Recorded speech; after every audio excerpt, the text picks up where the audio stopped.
It's a breezy day for baseball, but the start of 3 home games in 4 days as we welcome you back to Guv Fuller Field. Commodores facing the Firebirds, the bottom 2 records in the Cape Cod Baseball League. Someone's going to get some points. And welcome back to it, Aiden and MJ. We'll talk to Braden Shank in just a bit. MJ, it was a devastating loss at Cotuit yesterday. Boy, do the Commodores need this one. Yeah, yesterday was definitely a tough one. We'll get to it more in a second. You mentioned it, Aiden. The 2 worst teams in the league right now. The last in the East, the last in the West. Something's got to give. Somebody's got to get some points. We've seen some good stuff there, bad stuff there. Things got to give. Things got to fuse. Well, both of these teams had an off day on Monday, and it did not go very well yesterday. Cotuit was able to get the win over the Commodores thanks to 4 runs in the last 3 innings of this game. Commodore pitching was electric and then just could not finish the job. Yeah, we talked about it both earlier today and last night after the game. It might have been one of the cleanest first halves of baseball we've seen Falmouth play all summer long. Matthew Dallas threw a gem. A great start, 3 1/3, had a handful of strikeouts, didn't give up a run. A great 4th inning for the Commodores, scoring 2 runs off a leadoff single and a double from Gaffney and Jason Jones. But then you mentioned it, in the 7th inning, things starting to spiral. A Little League triple at one point that brought home 2 runs. It was just a catastrophe defensively for the Commodores. Well, the good news is it hasn't gone much better for the Firebirds. Only 15 runs in their games so far, and they didn't get a hit for a very long time in their game against Wareham. Yeah, absolutely. You mentioned that. No-hitter goes all the way into the last third of the ball game, and the hitting has been a struggle for Orleans. We'll get to it in a second. 18 runs across 9 total games. They've got to pick up the bats if they want to win some games, Abe. Hitting's been a struggle, but one guy who has not struggled to hit, even in his college days, Rock Chalowski out of UCLA. Big bat in this Orleans lineup. Yeah, the freshman from UCLA had a fantastic spring. He led the Bruins in batting average with a 308 line, had 8 home runs as well. And right now for Orleans, you mentioned it, the hitting has not been great. He sports a 250 batting average and is one of 3 Firebirds with a home run, has 3 RBI to his name as well. So Chalowski is hitting the baseball well, but he's also a great defender. A 92% fielding percentage this past spring at UCLA. He also plays third. He plays short. He plays second. Anywhere on the diamond, he's a very versatile player. Oh, I'll tell you who's really hitting the baseball well, Jason Jones. His Commodore bats have been alive at points throughout the season. Jason Jones has really made an impression on the staff. Yeah, talking about tops and average, Jason Jones, a 353 batting average this summer so far for the Commodores. He doesn't have a home run yet. He's driven in a couple runs. Had a big double yesterday, as I mentioned. Also, a very versatile player. He plays in the outfield. That's where he mainly played the past 2 springs at Arkansas. Yet we've seen him at third. He said he feels very comfortable on the left side of the infield. And that batting average wasn't great in Fayetteville. But like I said, it's the mid-300s right now. Jason's in the portal. Luke Gaffney is out of the portal. We're going to find out where he's going. He'll talk to Braden Shank on the other side of this break.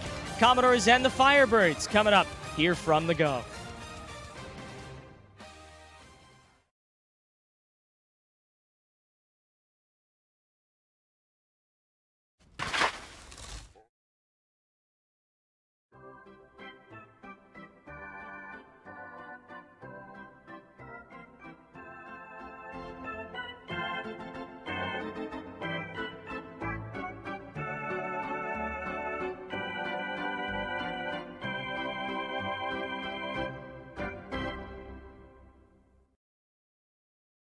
Are you looking for that perfect pregame meal? Supreme Pizza has you covered. Its extensive menu has everything from pies and calzones to salads and subs. And with its online ordering system, delicious food is just 1 click away.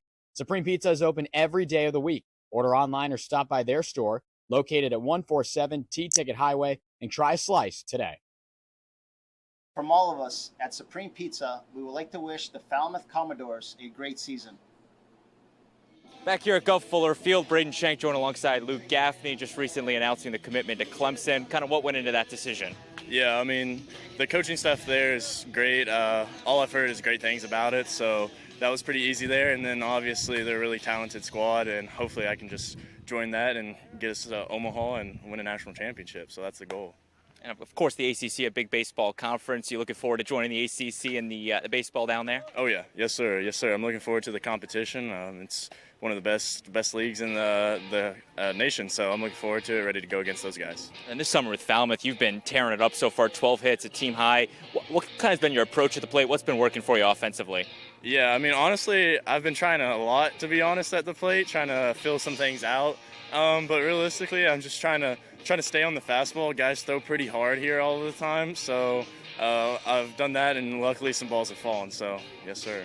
What's been the biggest adjustment from you going from the Cal Ripken League to the Cape Cod League this summer? Yeah, just the level of competition. I mean, pretty much every guy here is throwing mid-90s to upper, so just making those decisions faster and quicker has been the biggest thing. So. Been here for 2 weeks already. How's the chemistry with the team so far? Any fun things you guys like to do on the off days? Yeah, I mean, it's been good. I love the team. We go golfing a lot, go to the beach. So, yeah, I'm trying to improve my golf game. I'm not really good at it right now, but, you know, it's got room for improvement, so I'll try to do that. Got to ask, what's the best part of your game? Do you like to drive it far? Are you a good short game player? What's the best part of your golf game? Right now, I think I'm a short game player because I can't really hit it in the air too well. But, you know, if I get it on the green, I can do a decent job. So, yep. Do you have any favorite golfers you like to watch on the PGA? No, not really. I know when I do occasionally make them, I do the fist like Tiger. So, you know, I guess I'll go with Tiger. Awesome. Thank you, Luke. Good luck today. That was Luke Gaffney. Coming up next, first pitch between the Commodores and the Firebirds. Are you looking for that perfect pregame meal? Supreme Pizza has you covered. Its extensive menu has everything from pies and calzones to salads and subs. And with its online ordering system, delicious food is just one click away. Supreme Pizza is open every day of the week. Order online or stop by their store, located at 147 T-Ticket Highway, and try a slice today. From all of us at Supreme Pizza, we would like to wish the Falmouth Commodores a great season. Cape Cod Baseball is brought to you by Take Care Cape Cod, Mass State Lottery, Cape Cod Healthcare, Kinlan Grover Compass, Sullivan Tire, Badger Sports, Cape Destinations, OT Sports, Cape Cod Chamber of Commerce, Highline Cruises, Cape Cod Resort and Spa, Sports Picks, Axis Bat, Hyannis Area Chamber of Commerce, Sunderland Printing, and Bluebird Hotels. And of course, thank you to Major League Baseball for over 50 years of support. You could have a future big leaguer in the family. Become a part of the Falmouth Commodores community by hosting a player for the summer. Host families provide a home away from home for some of the best college baseball talent in the nation, and the bonds formed between the players and families can last a lifetime. All host families will receive a weekly allowance from the Commodores organization to help cover expenses.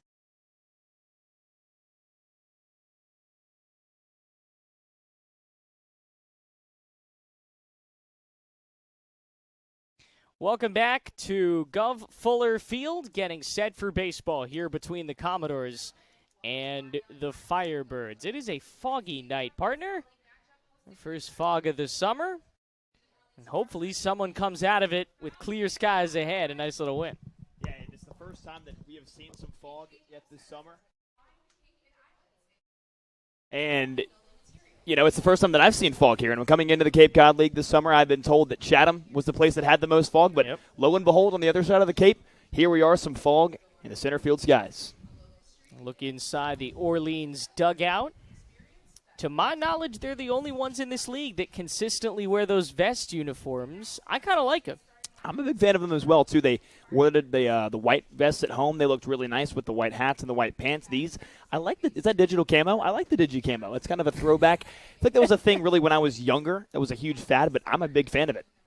Jeff Trundy is at home plate waiting on his buddy Kelly Nicholson to join him. Again, these are two teams that have just struggled out of the gate in the Cape Cod Baseball League, but it's what happens. You can very easily change that. Commodores just 2 games back in the win column from 4th place and that final playoff spot. Here are some of the storylines we're looking at through a couple of weeks, couple of days worth of play here in the Cape League.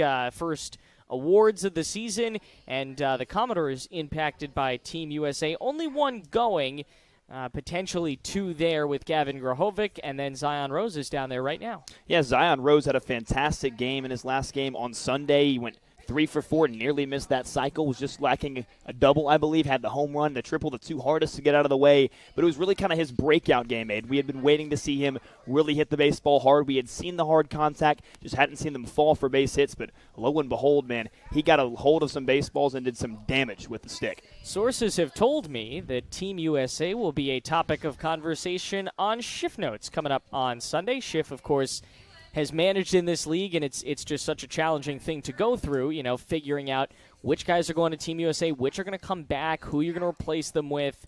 And we'll certainly have a conversation about that. And then Fenway Day coming up on Monday. It's an off day, but not really. 6 games in a row, and then you're going to go work out in front of the scouts. Yeah, obviously it's an off day, but what a cool opportunity for these guys to get to go work out in front of scouts in a major league stadium, and not just any major league stadium, Fenway Park, one of the most historic and oldest ballparks in the entire country. I got to go there the other night to go watch a game, and it's just such a surreal place, super cool, and I'm really excited for these guys to get to go. And you can see on the outfield banner there, the Yawkey Foundation. Feels like almost every park in this league has benefited in some way or another from a grant from that foundation. They do such a great job, Tom and Gene, the former Mr. and Mrs. Boston Red Sox, as we get set for baseball here on, again, kind of a grubby night. It's muggy, the fog. You always think it's going to feel nice. It doesn't. It's just a real thick layer of humidity. Yeah, absolutely. And thankfully the rain looks like it's going to hold off. Check the forecast earlier. Is some fog here. It looked like it was a little bit worse earlier. So the good news is it looks like it's moving out. But, of course, it's so hard to predict weather. Who knows? It may move back in later. But we got the lights here. Everyone's ready to play some baseball. And I know we're ready to keep going. Commodores playing 3 of their next 4 at home. Boy, do they need a win. Kelly out there at home plate has joined the party. The dugout in high spirits. Nobody seems to really let themselves get too down after these losses, which I suppose is a good thing to have when you need to keep moving forward and you have more baseball to play. Absolutely, and these guys, of course, are out here to first and foremost get better, but also to have some fun. And these guys are clearly having some fun, and hopefully, Aiden, like you said, 3 home games in the next 4 games. We'll have more fun if you can start getting some wins, and that has been, of course, the struggle so far this season. We're hopeful to see if Falmouth can finally get that big win. The one win so far this summer came right here at home. At the conclusion of this game, we will be a quarter of a way through the season. It's crazy to think about, but this will be our 10th game of the season out of 40 on the regular season, and you'll get 3 more stretches of 10. And that is how the Cape League season will turn out, and you hope you get a couple of extra in the playoffs. Let's turn things over to Emma Ryan. Gentlemen, please rise if you are able to honor America. Singing the national anthem tonight is Robin Langmead. Robin is a longtime resident of Falmouth, teaches 4th grade at the Mullen Hall Elementary School, and has 2 children of her own in the Falmouth schools. She teaches music lessons through the Falmouth Community School this summer. She loves singing as well as playing a little piano and guitar. Robin performs locally in the fantastic 13-piece band, Puffy Elvis, and is the lead singer of the Cape Cod band, Runaway. Check out the band's Facebook pages for upcoming performances. Oh, say, can you see by the dawn's early light what so proudly we hailed at the twilight's last gleaming, whose broad stripes and bright stars through the perilous fight o'er the ramparts we watched were so gallantly streaming, and the rocket's red glare, the bombs bursting in air, gave proof through the night that our flag was still there. Oh, say, does that star-spangled banner yet wave for the land of the free and the home of the brave?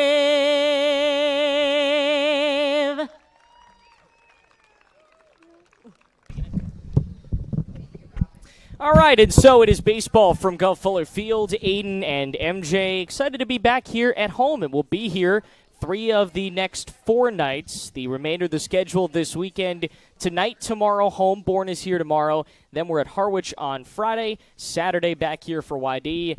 And the dreaded trip on maybe the worst possible day of the week to do it. We'll be in Wareham on Sunday night. That weekend traffic might get to us a little bit, but hey, I'm excited to go. It'll be the first time that I will get to go to Wareham, get to go across the bridge to Spillane. It's been a little fun journey for me, getting to see all these new different ballparks. I know obviously you saw them all last summer, but it's been fun to go around the Cape and see the different venues, see the different players, the different broadcasters, and just everybody that's a part of this league. Well, you said you're absolutely right. I've been to all these parks, but I've never done a game from the cage. I'm very, very much looking forward to my first cage experience, maybe more than any other broadcaster in this league. I did those games from the home side last year. It'll be very interesting to do it on the away end. Play ball's been said. Let's play some baseball, at least for now. We had a little conversation with Schiff about the fog pregame. He seemed pretty optimistic about it. I never even knew that it came here in Falmouth, so we're all learning things as we go here on another night in the Cape Cod Baseball League. Orleans coming on up, and they have a pretty good lineup coming up tonight. They just haven't hit the baseball very well. They're pitching-wise, they're tremendous, and we're going to talk about that. But hitting-wise, they just have not hit the ball well. One of the lowest team averages in the entire league, and only 15 runs in their game so far. Yeah, we talk about both teams struggling, and the struggle for Orleans has been the bats. But that guy, Rock Chalowski, right there, he doesn't boast the most impressive batting average. It's a .250 average, but he's one of 3 guys on the team with a home run. He's driven in a couple of runs as well. And as I mentioned pregame, this guy had a fantastic freshman season in Los Angeles with the UCLA Bruins, led the team in average, had 8 home runs, and really is a versatile infielder.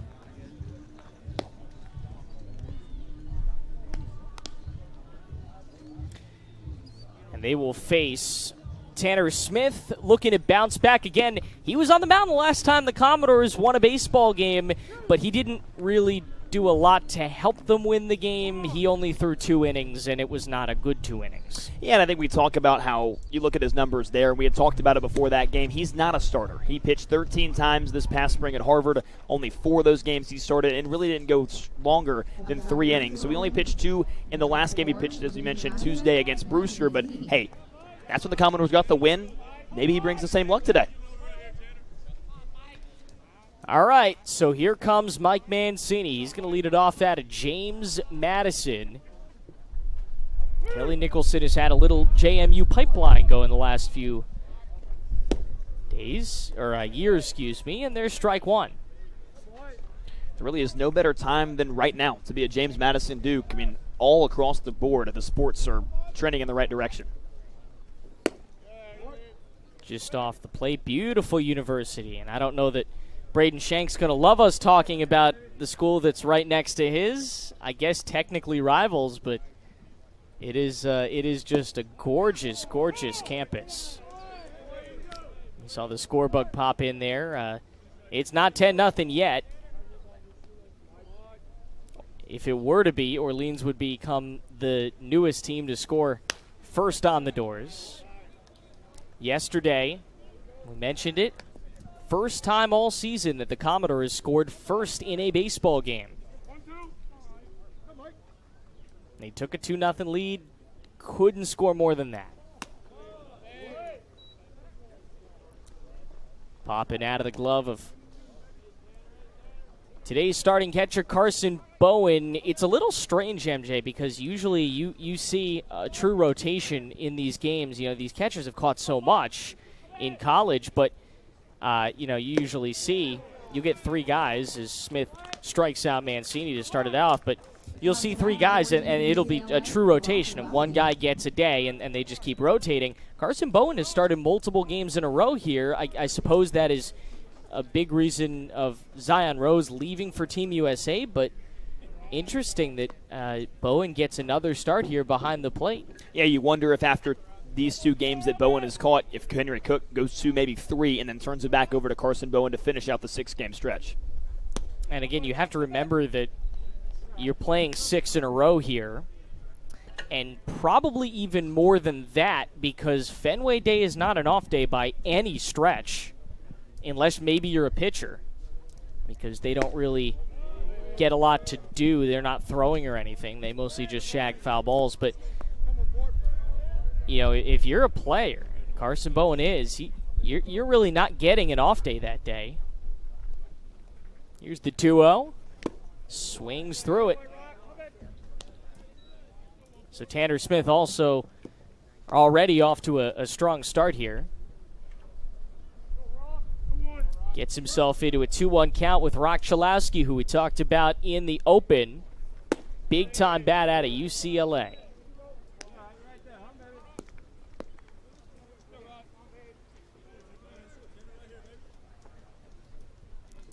Chalowski and then Hudson Shoup here in the Orleans half of the first. That goes high. And it is ball 4. Rock draws the first walk of the evening.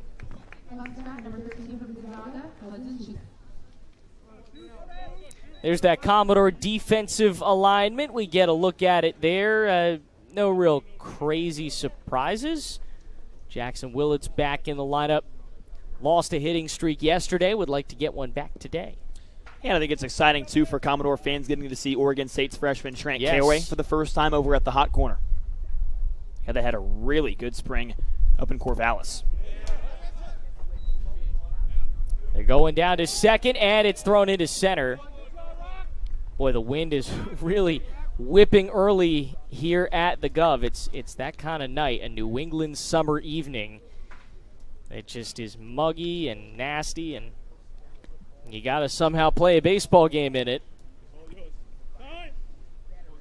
The free bases has been a little bit of a problem with these Commodore catchers. We don't want to just single out Carson Bowen. It's been a problem with everybody who's taken behind the plate, including we've seen a very bad habit of a lot of straight steals of third.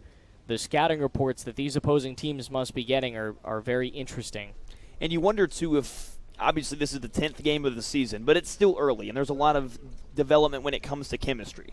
And you wonder if, especially with a new guy like Gavin Keelan out there at shortstop, this is only his second game. What's the chemistry like between him and Carson Bowen? Third base as well with Trent Caroway in his first start. It's not just with the pitching and the catching. It's going to be with your infielders as well. Keelan's still looking for his first Commodore hit. A walk in 4 at-bats yesterday. Hudson Shoup out of Gonzaga. Do we say Gonzaga or Gonzaga? I'm Gonzaga. I've always been that way, too.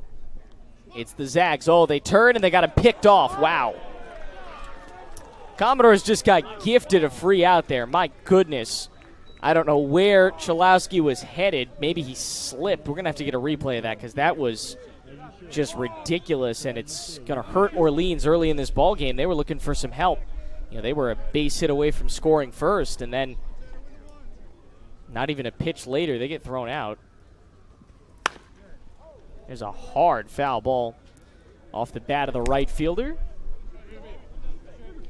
And going back to that Chalowski play, from what I saw, Aiden, it looked like Rock was reading the look, on Tanner Smith, and he looked once, came back, and sort of bouncing off, and all of a sudden, I think Tanner Smith heard something and stepped off, and Chalowski's halfway to third base. It's a little high. They get the runner off the bases. Again, Tanner Smith had a real problem in that first game because he gave up 3 runs in the first inning. He gets through a clean inning here, and we'll finally get to see him work, and he does. All right. Not the most traditional, but he faces the minimum and gets a pair of strikeouts doing it. Tanner Smith, nice start to this ball game, and we'll see the Commodore bats see if they can score a little bit coming up next.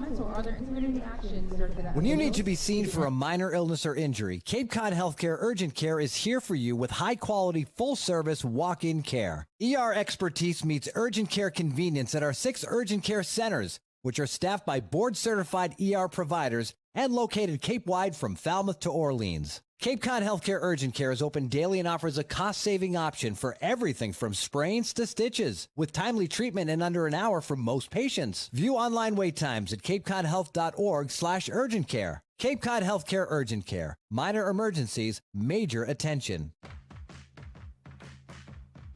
The best of the West and the beasts of the East. Coming to Falmouth this July, it's the 2024 Cape League All-Star Game, presented by Milton Cat.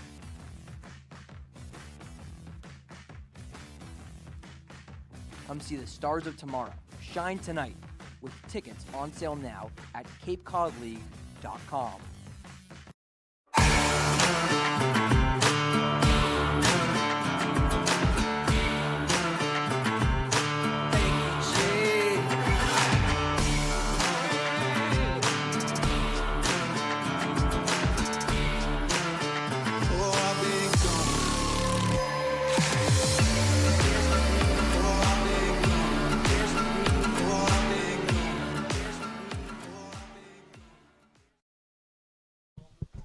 Welcome back. It is a Wednesday night here at the Guv. First of 3 games coming up this weekend at home. And there's that Commodores starting lineup.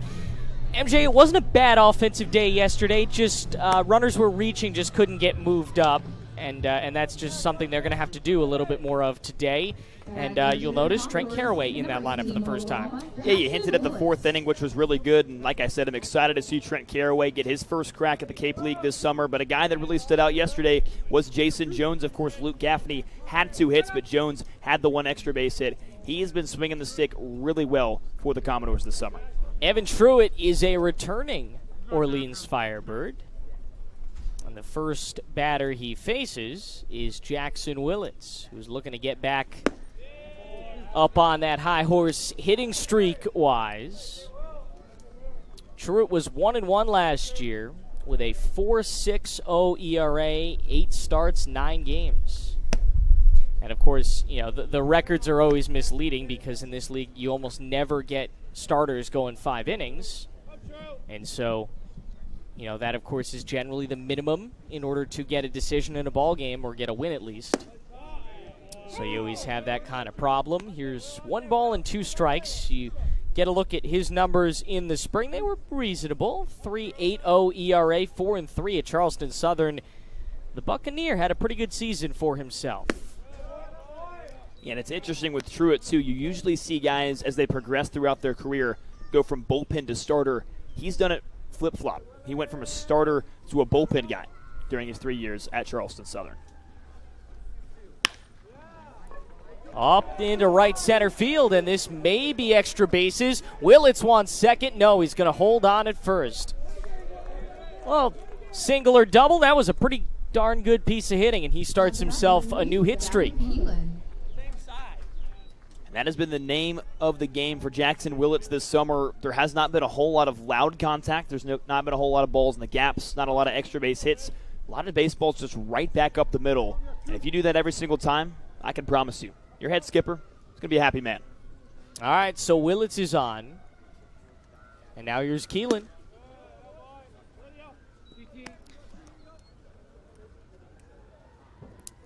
We expect him to be maybe the next to commit to a school. Also waiting on Jason Jones. We know that decision could be imminent. To the right side, going to be a very tough double play. They're only going to get 1. That was a very smart defensive play over at second base by Mancini. He very quickly knew that was going to be a much too tough throw to second base. And so Keelan does a job and moves Willits up. That's a hard double play to turn that deep in the hole, and you also risk your body weight going away from the bag, throwing it a little bit too high, too low, and then all of a sudden trouble breaks out. Smart by Mancini to just go for first and get the first out.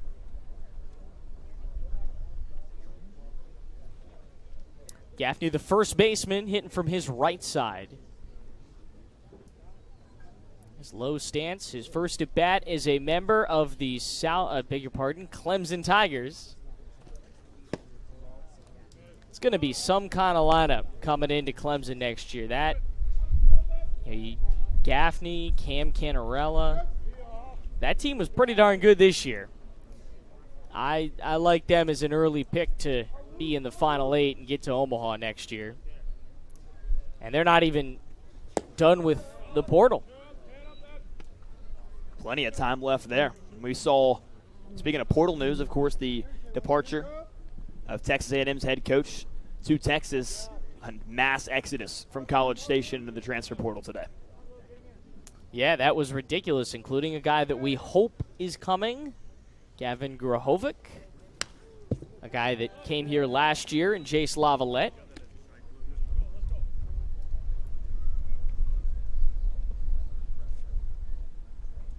We do know, at least for now, Tab Tracy is staying with the Aggies. This mass exodus of guys going to open up, talking to him pregame, a lot of opportunities for him to kind of play wherever he'd like. All right, through the shift. This may score a run. Willits on a source around third. There will be no throw, and it's 2 nights in a row that the Doors score first. 1-0 lead for Falmouth on a couple of base hits. Luke Gaffney hits up Truitt for his first earned run of the night. Well, Luke Gaffney took about a game break on Sunday, did not have a base hit, then all of a sudden last night, 2 base hits, and the first plate appearance today, a base hit and an RBI. Luke Gaffney, man, he is having a monster summer through the first quarter of this season.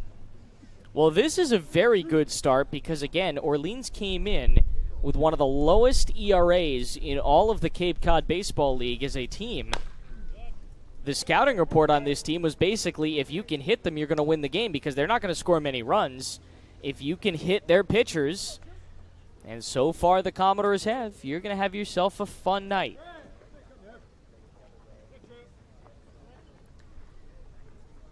Got Gaffney hanging out on first, and this sets up the Commodore debut for Trent Caroway. Good start to the first inning. Again, it's a quiet crowd, but this should start to get people hopping.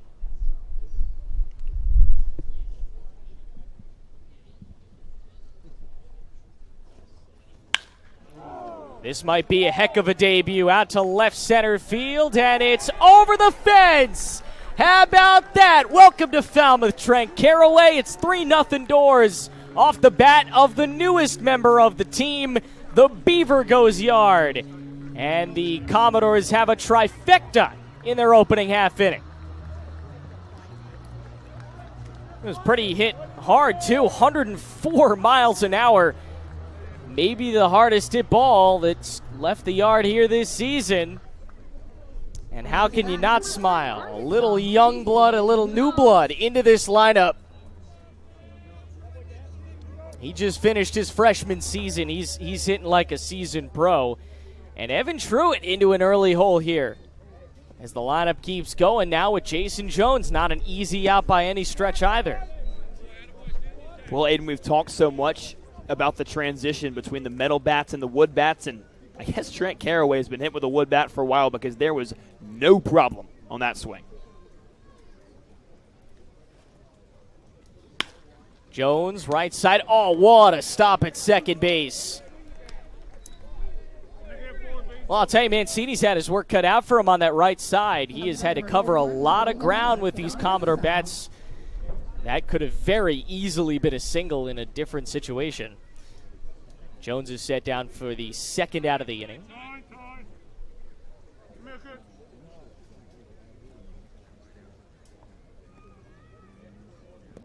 Well, even though Jason Jones goes down, I mean, that was a really well-struck baseball. It's one of those in baseball you just got to kind of laugh it off, shrug your shoulders. It's a hard game for a reason, and if that baseball is a little bit more to the left or the right, it's a base hit.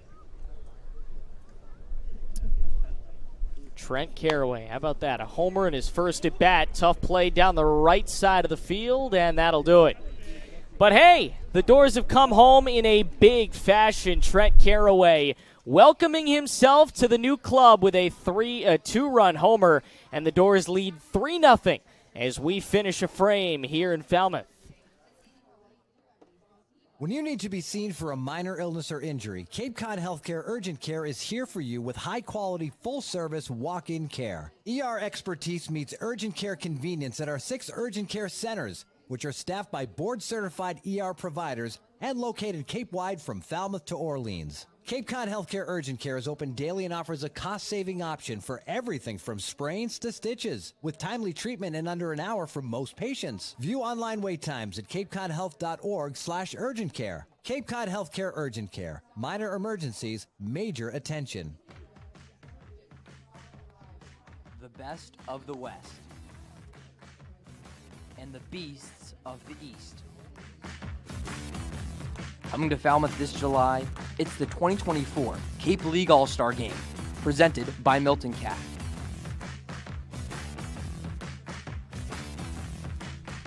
Come see the stars of tomorrow shine tonight with tickets on sale now at capecodleague.com.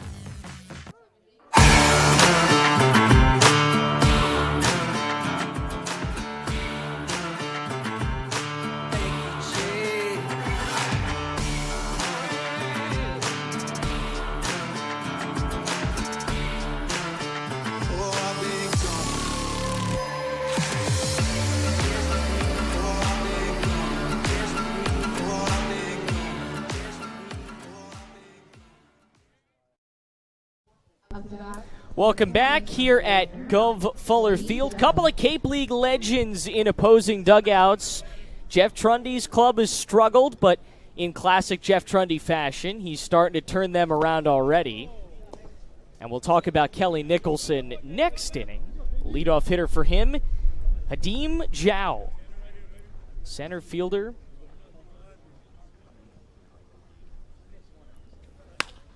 Hit in the air, out to right. Easy play. And LaSalle puts it out to start the inning for Tanner Smith, who had a very solid first inning. You'd love to see him work beyond 2 innings here. And you won without a quality start from him the last game. You'd love to win with a quality start from him here. And he's pitching through the fog. I don't even know that I would call it a fog anymore. It's kind of just been kind of a haze that served as a backdrop here. About to say, I jinxed it in the first inning. I had said, oh, it looks like the fog's moved out, and all of a sudden it's getting a little more thick out there. Austin Smith back up the middle, and that'll be the first hit for the Firebirds. Trying to tie this game up, and that's a good start.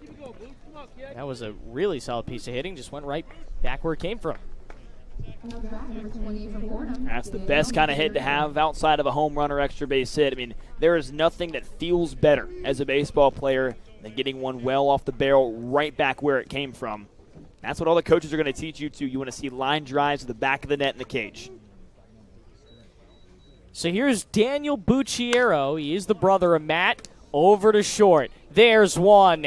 How about a little defense from these Commodores? We don't like talking about those errors, and neither do they. They've wiped him so far, and Tanner Smith has gone through a couple of clean innings. Doors with an early lead here at the Guv.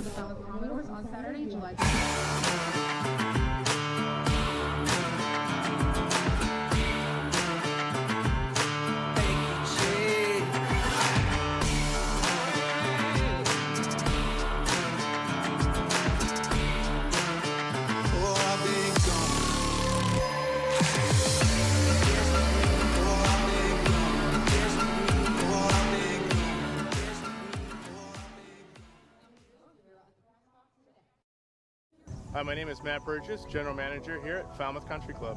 We have a unique 27-hole public golf course with a beautiful layout that is family-oriented.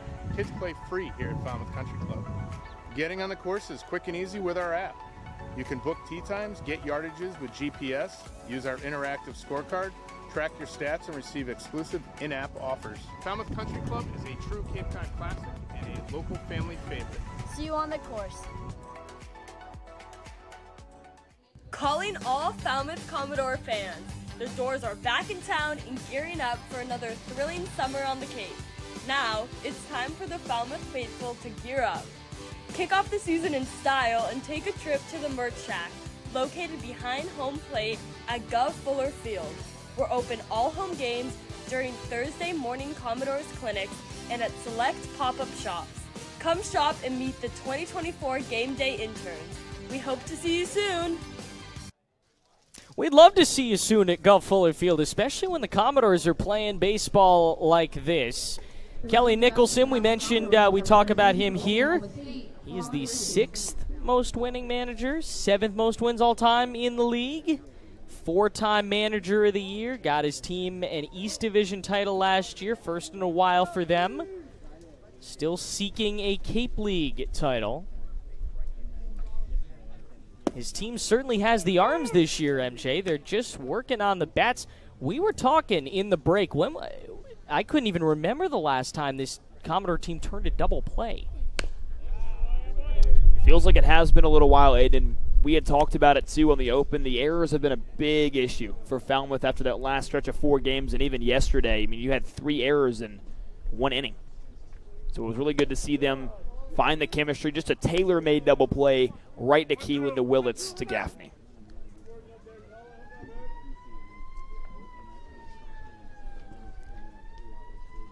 So here's Colin Ritchie, the DH, 2-2 count on him.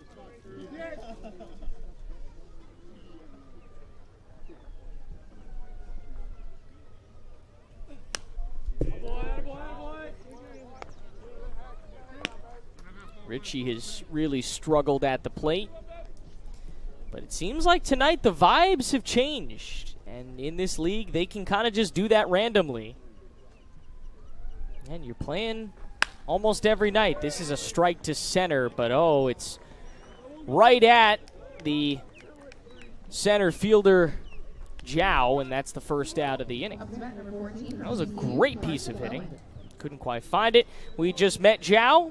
Here's how the rest of it goes. You see there's another Bucciero out in left field. A fairly similar look to when we saw the Firebirds a week ago. It was a week ago Monday. Falmouth went up to Orleans for their 3rd game of the season, fell 1-0. So they've already outscored themselves from that game. It was a very good game to watch. Commodores just could not find a hit, a run, anything offensively. And it felt like, Orleans, again, they're struggling offensively. You can exploit that. The pitching was really good. Ryan McCarroll started. And now they've fixed that offense problem early on.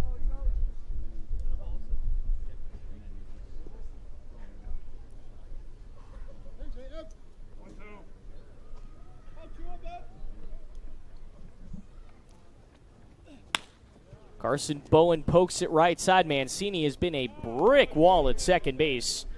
4-3 put out there for 2 down in the second, so a very good rebound from Evan Truitt after a rocky start to this game. He's an out away from a 1-2-3 inning. Yeah, I feel like Truitt in the first inning just threw too many baseballs over the heart of the zone, and it, contributed to all the loud contact that Falmouth had. I mean, a hard single from Willits, of course, the home run from Caroway, even the line out from Jason Jones. Ball's flying off the barrel. Here's Tab Tracy. Is it safe to say one of the few remaining members of the Texas A&M Aggies? Their head coach, Jim Schlossnagel, heading over to Texas, as it was reported yesterday. And a 1-2-3 inning on the mound with a couple of F8s to bookend it. For Mr. Evan Truitt, he rebounds after that 3-run first. So, both of these pitchers have settled down. We'll see Tanner Smith in action once again. Going to the 3rd. Quick-moving game so far here on Cape League TV and the Commodore YouTube network. Hi, my name is Matt Burgess, General Manager here at Falmouth Country Club. We have a unique 27-hole public golf course with a beautiful layout that is family-oriented. Kids play free here at Falmouth Country Club. Getting on the course is quick and easy with our app. You can book tee times, get yardages with GPS, use our interactive scorecard, track your stats, and receive exclusive in-app offers. Falmouth Country Club is a true Cape Cod classic and a local family favorite. See you on the course. Introducing Open Cape, the local nonprofit internet service provider in this region. Open Cape's fast and reliable network is 100% fiber optic, providing affordable internet connectivity.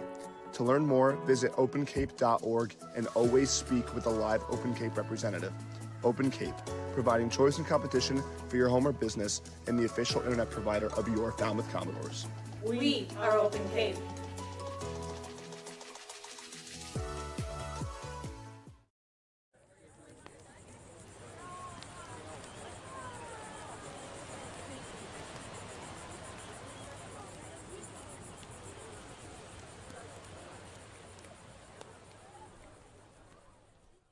Hi, I'm Riley Stanford. I'm a outfield and pitcher from Georgia Tech, and you're watching Commodores baseball. Welcome back to Guv Fuller Field. Time to check in with the third member of our broadcast team. Braden Shank, you braving the fog down there, pal?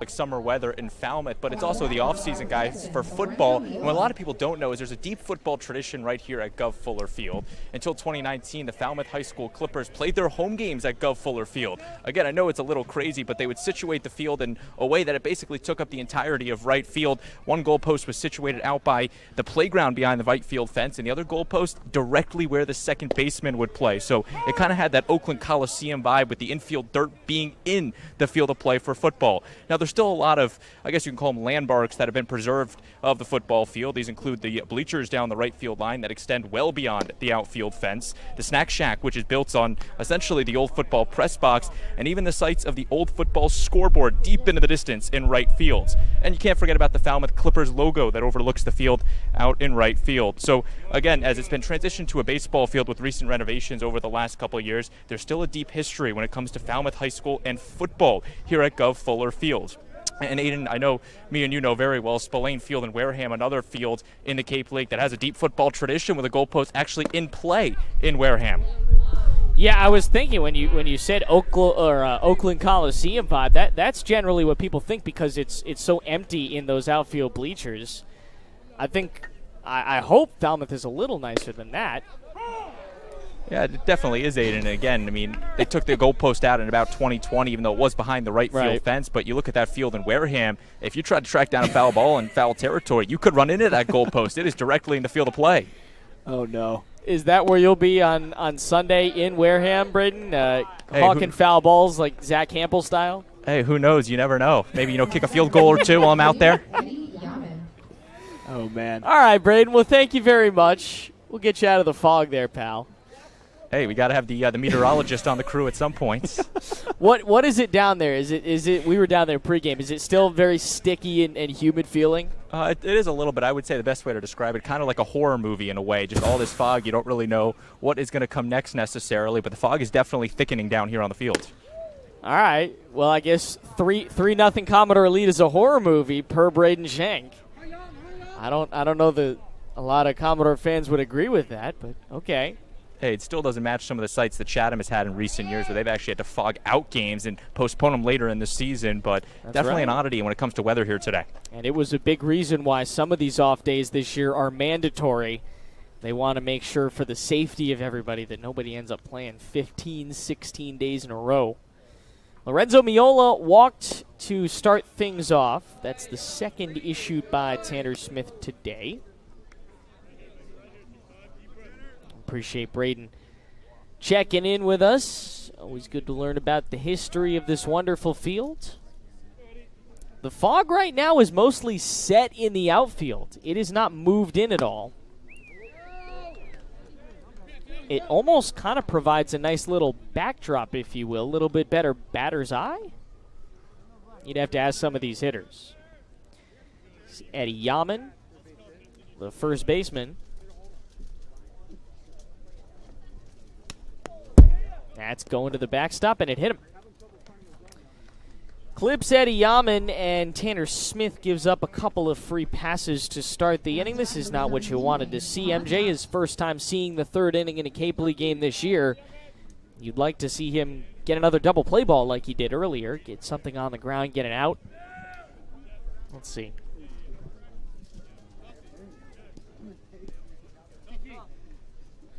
Yeah, it was close. Well, I think this is a very smart and mature mound meeting by Carson Bowen. Yeah. I've talked about how he's a veteran at TCU, a guy that started in his freshman year and got the start again this past season. But he knows when to go out and talk to his pitcher and how to settle guys down. And You mentioned it, Aiden. Tanner Smith, just 6 batters faced coming into this inning. That's the minimum.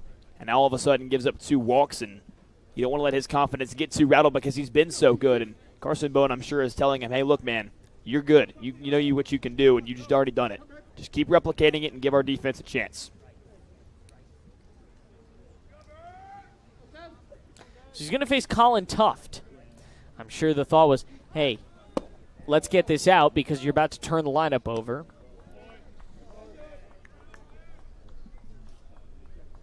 You'd like to get the 9-hitter here. Get maybe 2 if you can.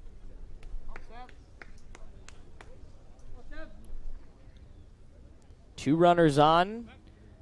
Big-time creep over at first base from Luke Gaffney. Check down to second. Just late. This is interesting. Gaffney's guarding for the bunt.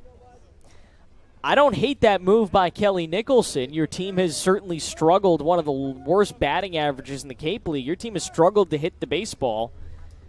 In a situation like this where you're already down 3-0, you would like to try and move these runners up however you can. Here's the 2-0. If you're Smith here, you just got to pitch to the barrel and let your defense work. Don't try to pitch around the bunt. That's what he wants to do. Let him lay it down. Find a way to get yourself an out.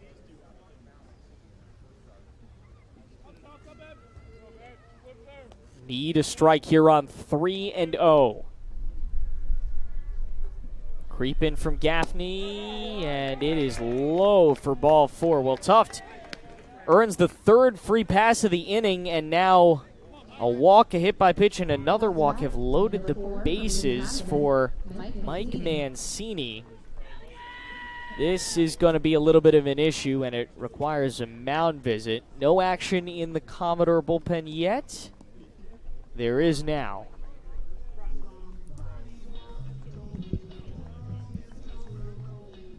And I think that's Gage Wood, going down there to get loose. The Arkansas right-hander. We saw him on Sunday. I believe that was the last time he came.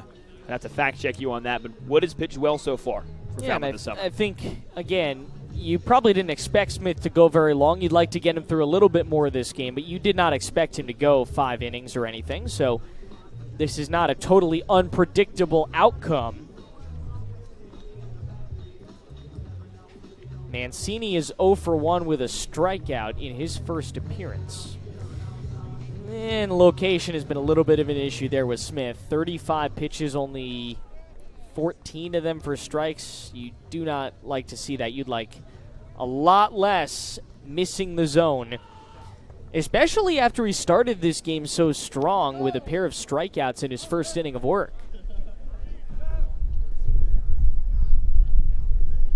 Wind is whipping, and it is starting to carry the fog in a little bit.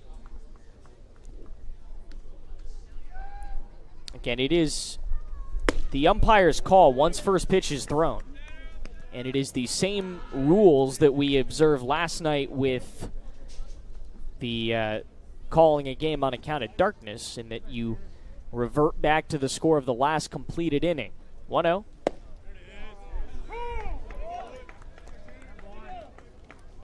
The center field camera might be a little misleading there.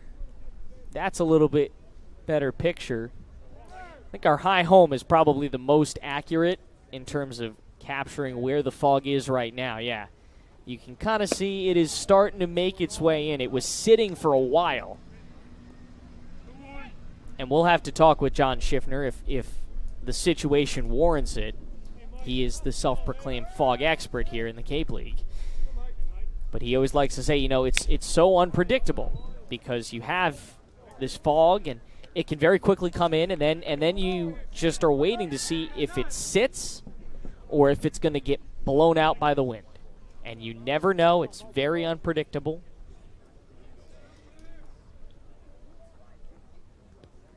You'd like to at least get to the point here where it is a completed game and you don't have to restart it.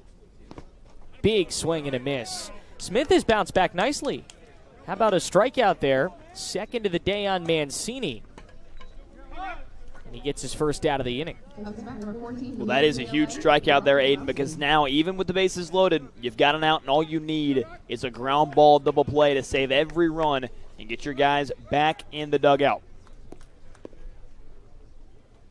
Falmouth already has one double play today that ended the second. Why not end the third the same way?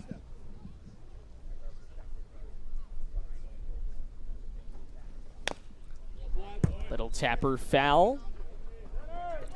Chalowski was the one in the first inning that reached. He took a walk, then got down to second base and somehow got thrown out. Really changed the trajectory of that first inning. 0-1, bases loaded. Smith did get a strikeout after he loaded them. Now 1-1 count. Here, Kelly Nicholson in the background there, just trying to help his guys out. It's been a very frustrating start at the plate for them. Swing and a foul into the glove of Bowen. And how about Tanner Smith battling with the bases loaded here?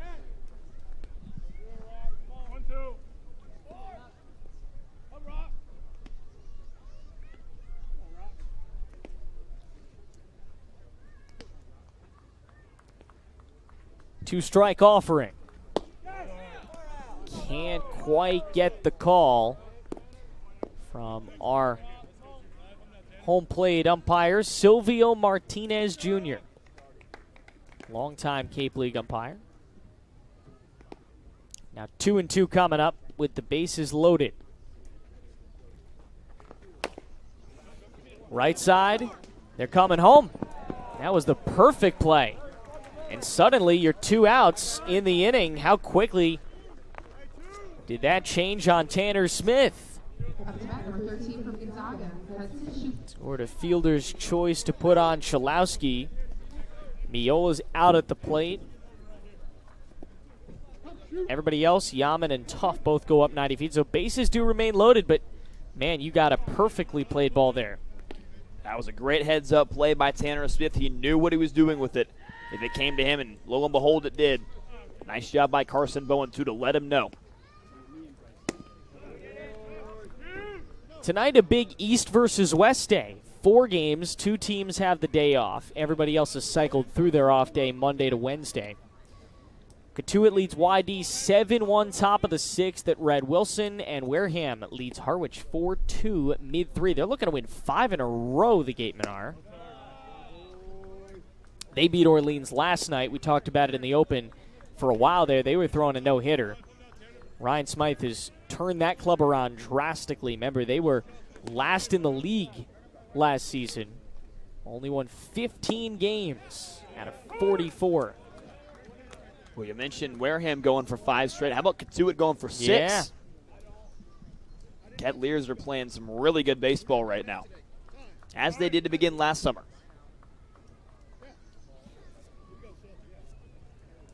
Wareham beat Catuit earlier in the season. Good reminder that Orleans is the first team Falmouth plays twice. Left side. Oh, what a snag at third. Trent Caroway can do it all. He's here with passion. And how about Tanner Smith working around, bases loaded, nobody out. And he takes care of the Firebirds here in the top of the 3rd. The start of the 2024 season has not been one that Commodores fans hoped it would be. But amidst a poor first quarter of the season, one group has shined in particular. They just finished working on the Guv Fuller Field mound, and that's a great sign because the Commodores' starters have torn up the rubber to start this year. Hi everyone, I'm Ryan Martin, excited to be back in Falmouth for another Commodore Minute. Through 9 games this season, Falmouth starters have been on a tear, providing a quality start in almost every outing. Utilizing the likes of Hayden Frank and newcomer Matthew Dallas, the Commodores' starting pitchers have combined for a respectable sub-475 earned run average through Falmouth's first 4 games. That mark drops even lower when the Doors are playing in front of the Cape League's best fans, posting a 2.45 ERA at home over the same stretch. Southpaw Hayden Frank has been lights out in this loaded Commodore rotation. The Lipscomb University junior has only allowed 1 earned run through his first 2 starts, surrendering only 4 hits and striking out a team-high 12 batters. Next to Frank, freshman Matthew Dallas has one of the strongest openings of the year just last night to fuel Falmouth in a tight loss. Dallas didn't give up a run across 3 1/3 innings at Katuitt, striking out 3 in a no-decision appearance. So Doors fans, keep being loud and supporting right here from Guv Fuller Field, where some of the Cape League's best starting pitching awaits with your Commodores. The Cape Cod Baseball League All-Stars will shine once again on July 27th at Guv Fuller Field for the 2024 Cape League All-Star Game. Don't miss an action-packed day of All-Star festivities. Buy those tickets today at CapeCodBaseballStore.org. It would be kind of cool if it was looking like this for the All-Star Game. I don't know if anybody else would appreciate it, but we would. The home run derby would be tough. I'm not sure. You got to tell if the balls are going out or not. I'm going to have a hard time seeing the left fielder Daniel Bucciero over there. That fog is creeping here on a Wednesday night. To my knowledge, Falmouth did not have a fog out last year. If you're looking for the last time it happened here, you got to go back past 23, at least to 22. Back to the top of the lineup. This is our buddy Jackson Willits. Single in the first inning and scored one of those 3 runs. He was not one of the 2 that came on the Caroway homer. He came on the Luke Gaffney single.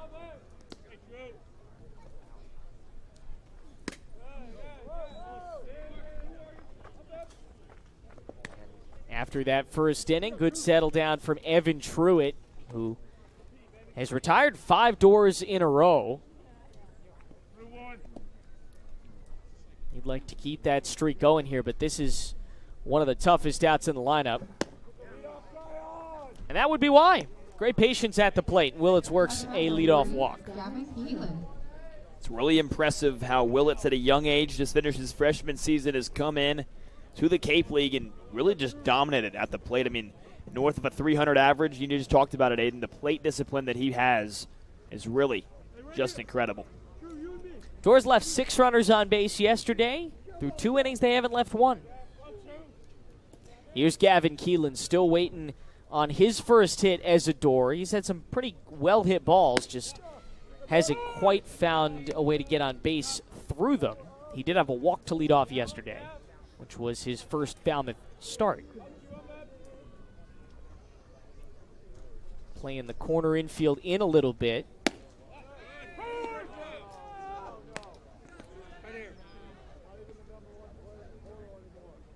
Very dark night here at the field. Lights have been needed since opening the first pitch. Dark here in the press box. 0-2, the hole on Keelan. It's a second-year door. Still some action out in the Falmouth bullpen. See if Tanner Smith, after that wizardry getting out of a bases-loaded jam with nobody out, gets another chance. Over to first. This may be 2. There's 1. Oh, he beat it out at first. Wouldn't have mattered anyway because it was dropped. So for the second time in his door career, Keelan is on fielder's choice.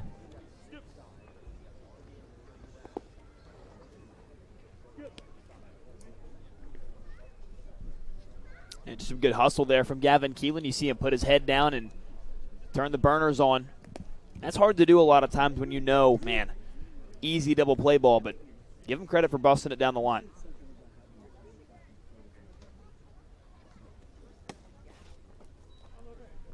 Turns it over for Gaffney, who had the RBI in the first inning, or at least one of them.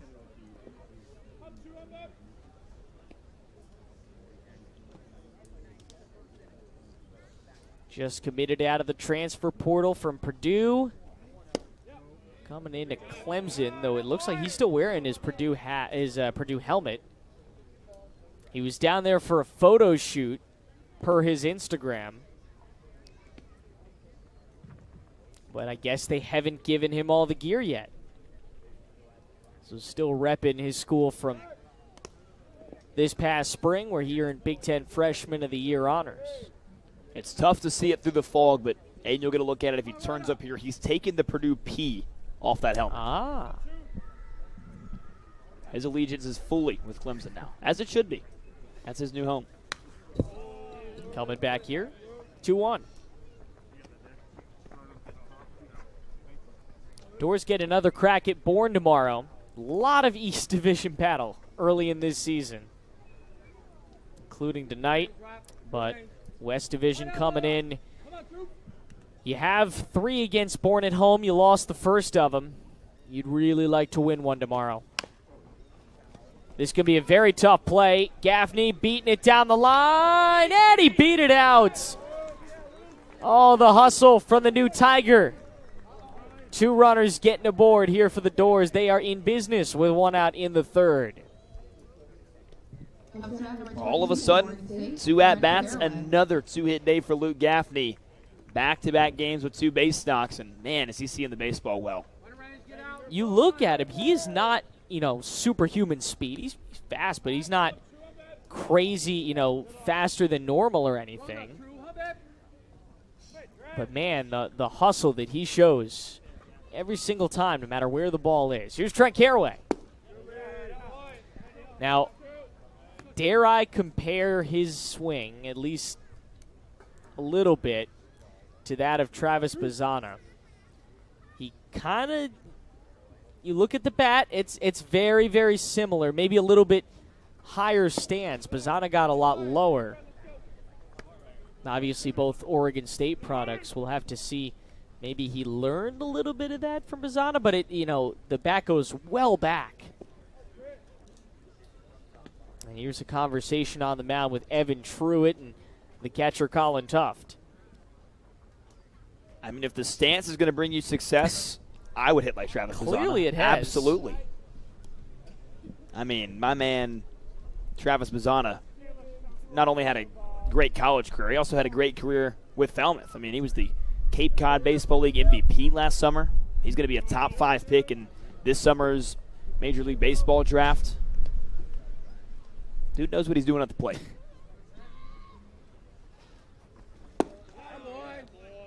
He's working a pretty good at bat here at 2-1. Fog seems to have sat again, covering up a good portion of the outfield. Tuft readies 2-1.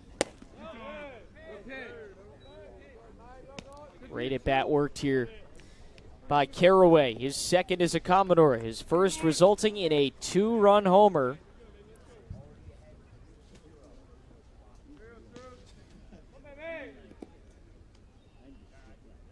Hitters count. And now it's full.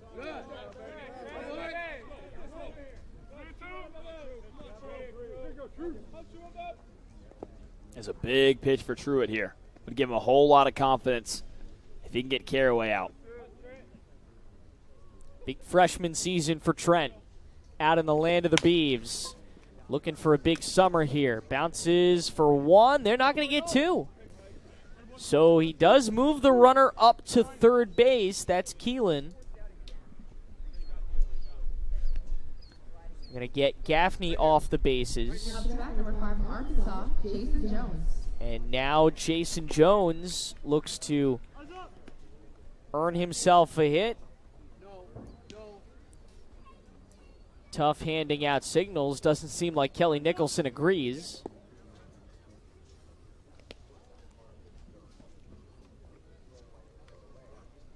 Let's take a look. There's another big gap on the right side of the infield here for Jones. But you look over at shortstop, and Lorenzo Miola giving him a lot of room. They almost hit him.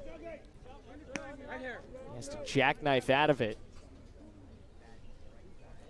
Last time that Orleans gave a Falmouth batter big room on that right side, it was a RBI single for Mr. Luke Gaffney, and it gave the Doors a 1-0 lead.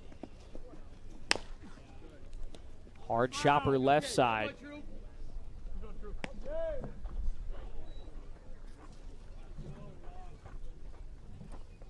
All 4 batters in this inning have gotten on base.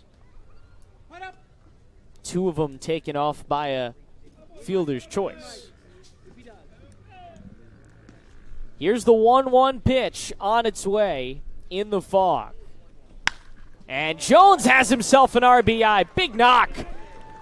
Well, the Arkansas left fielder brings home Keelan, and a ribby for the Doors makes it 4-0. Well, you almost want to say that first ball was hit even harder. That one's at 102. I would say the first one looked even harder hit, but it just went right at second base. This one, he found a nice little hole, even with the shift on. He goes right through it. And Falmouth out to a 4-0 lead. That is just music to Jeff Trundy's ears. Well, such a level swing for Jason Jones. I mean, he keeps that barrel parallel to the ground across the zone, and really just some hard contact. He can spray at both sides of the field. It's a really special bat in this order. Another special bat. Donovan LaSalle in a small slump. Again, LaSalle he's been hitting these long pop-ups in the outfield. And we were out there, with the win tonight. It kind of feels like one of those nights that he might, break out of it by hitting one of those pop-ups that on a normal night dies out, but tonight maybe gets a little help. Yeah, and had a chance to talk to LaSalle at batting practice today, and he always comes to the park with a big smile on his face, and I told him, dude, you've been crushing the ball, and he's like, I know, I just got to find the grass, but even productive at-bats like yesterday, a sac fly to center field that scored the first run.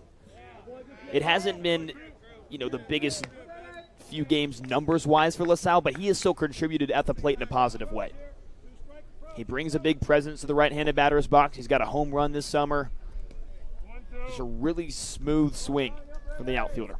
Gets the reminder there from John Schiffner about the 2-strike approach. It's something the Commodores have had their battles with this season. The aggressiveness has certainly been there tonight. It does look a little bit different at the plate. And it's obviously paid off on the scoreboard. 4 runs on just 3 hits.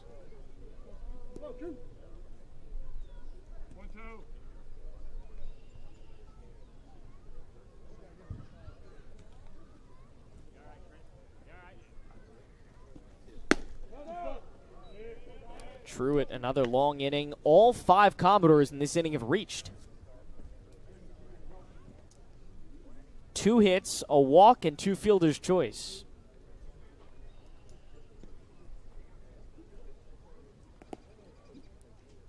LaSalle looking for a big knock to continue the inning. He's not going to get it.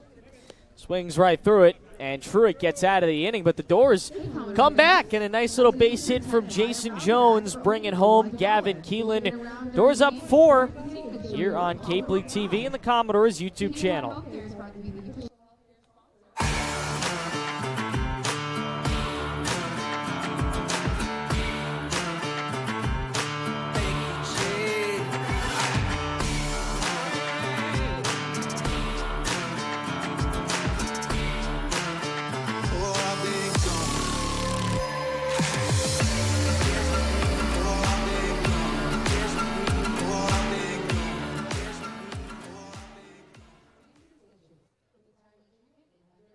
Hi, my name is Matt Burgess, General Manager here at Falmouth Country Club. We have a unique 27-hole public golf course with a beautiful layout that is family-oriented. Kids play free here at Falmouth Country Club. Getting on the course is quick and easy with our app. You can book tee times, get yardages with GPS, use our interactive scorecard, track your stats, and receive exclusive in-app offers. Falmouth Country Club is a true Cape Cod classic and a local family favorite. See you on the course.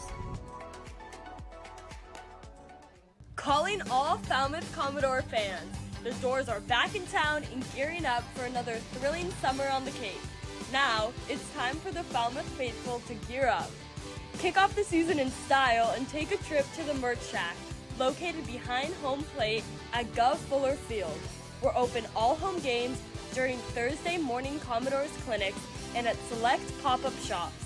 Come shop and meet the 2024 game day interns. We hope to see you soon. Welcome back. It is a foggy night at the Guv. Time for Doors Trivia, everybody's favorite segment. Who was the Falmouth manager before Jeff Trundy? I think I know. I'm about 60% confident on this one. You're more confident than me, partner. I'll just leave it at that. It's been a while since somebody not named Jeff Trundy was at the controls. Gage Wood is at the controls for the Doors. Good outing from Tanner Smith. And boy, what a great way to end it. Going out, loading the bases with nothing but basically walks, and then getting out of it. He turns it over for Wood in a very good situation, a 4-run cushion. Largest lead maybe 5 or 6 for the Doors this season. They can get to it. We'll see Gage Wood here for the first time in a little bit. Yeah, and going back to what you said about Tanner Smith, I think that's where you benefit from Smith being a reliever in college. He inherits those kind of situations more often than not. He feels comfortable pitching with the bases loaded and nobody out, and clearly knows how to control it. He handled it completely well. Had the little dribbler back to the mound. He knew exactly where to go. I'm coming home for the force out. Got a strikeout in there as well. Just a really well-pitched inning after he allowed those 3 walks. Zhao is at the plate for the Firebirds. F9 in his opening appearance.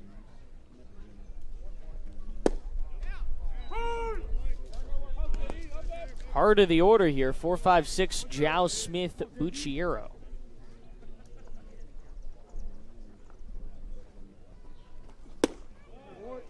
Wood on the mound for a relief appearance tonight. It's 93 there. See what he looks like on the 2-2.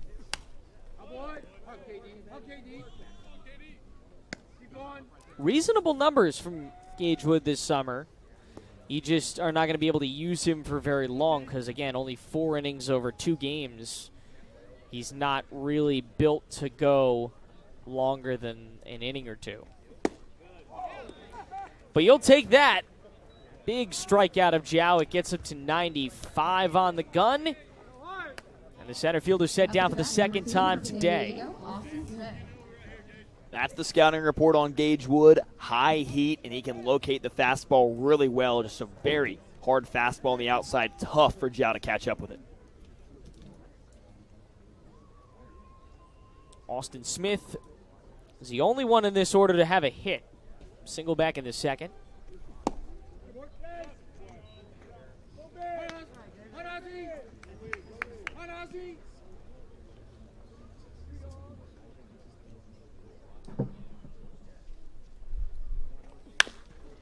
Left side, backhand out of the hole. No problem, Gavin Keelan.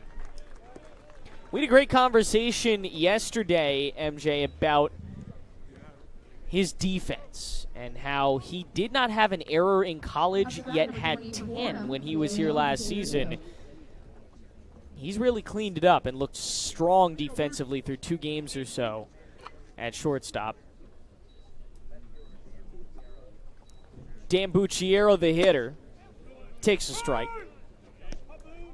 Yeah, back to Keelan. I think he's a guy that Jeff Trundy hopes can be his everyday shortstop. I mean, given how well he played this past spring, and we've talked about how he's the #1 transfer in the transfer portal, according to Baseball America, he's a coveted player and a guy that is really going to make a difference in your lineup. 1-1 here on Dan Bucciero, his brother Matt, just across the way. I haven't seen Matt in a few days. You'd expect to see him coming up maybe a couple times this weekend.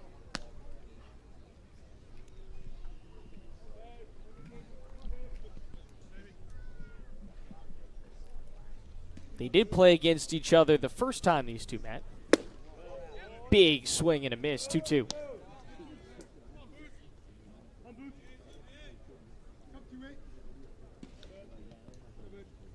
Had a nice little Fordham reunion last night that included Dan and Mike Mobbs, former Fordham player who was the first third base coach and the hitting coach for the Gatemen.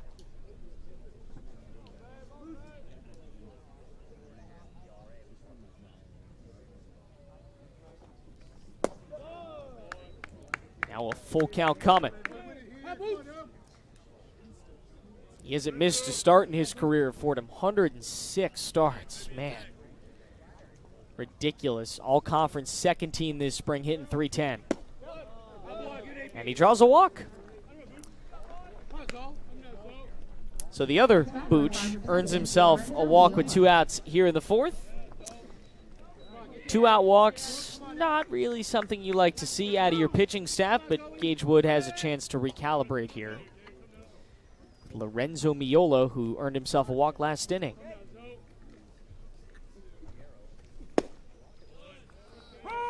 Waiting on that last walk to Bucciero. I mean, obviously it's a 2-out walk, but it's a good walk if you're talking about the pitch location. Just missed a fastball outside. Better to see that than a ball in the dirt, over the batter's head, etc. Competitive pitching is what you want to see, and if sometimes it misses, sometimes it misses. You like what you see from Gage Wood so far.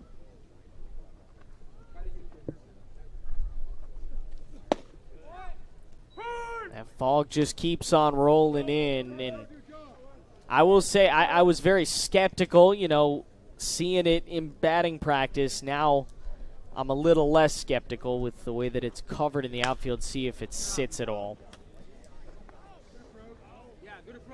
The way that it is in the again, the ruling always has to be, and it's now the umpires. After first pitch, the umpires are in complete control. The ruling is if it becomes a safety issue,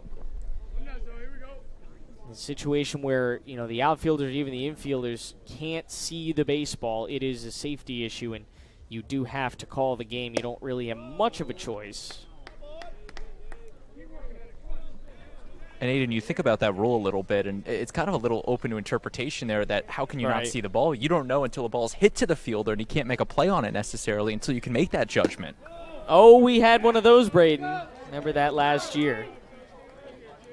We've seen a couple of balls that just get lost in the fog. It is crazy when you see, a center fielder, right fielder, left fielder go out, and all of a sudden, I don't know where it is. Payoff is hit foul by Lorenzo Miola.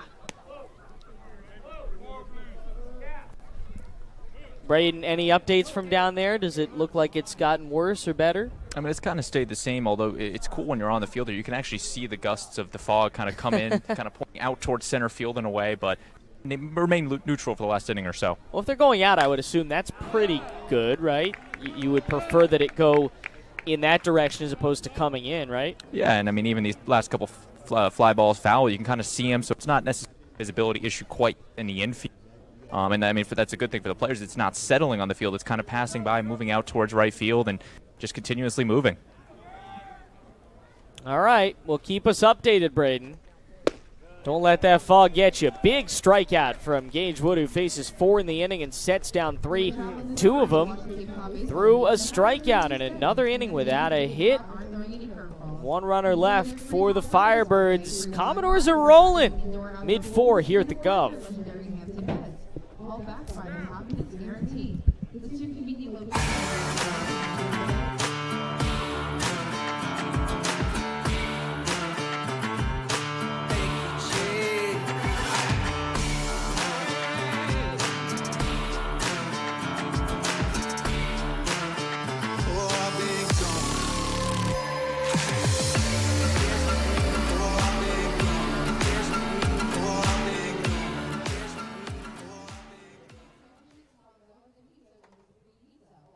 Hi, my name is Matt Burgess, General Manager here at Falmouth Country Club. We have a unique 27-hole public golf course with a beautiful layout that is family-oriented. Kids play free here at Falmouth Country Club. Getting on the course is quick and easy with our app. You can book tee times, get yardages with GPS, use our interactive scorecard, track your stats, and receive exclusive in-app offers. Falmouth Country Club is a true Cape Cod classic and a local family favorite. See you on the course. Calling all Falmouth Commodore fans. The doors are back in town and gearing up for another thrilling summer on the Cape. Now, it's time for the Falmouth faithful to gear up. Kick off the season in style and take a trip to the Merch Shack, located behind home plate at Guv Fuller Field. We're open all home games during Thursday morning Commodores clinics and at select pop-up shops. Come shop and meet the 2024 Game Day interns. We hope to see you soon. These beats of a duck cart use bass lines to replace you. I was right. Welcome back. Doors Trivia. Harvey Shapiro, who managed the Wareham Gatemen after that, managed the Bourne Braves at one point, and he managed the Commodores before Jeff Trundy.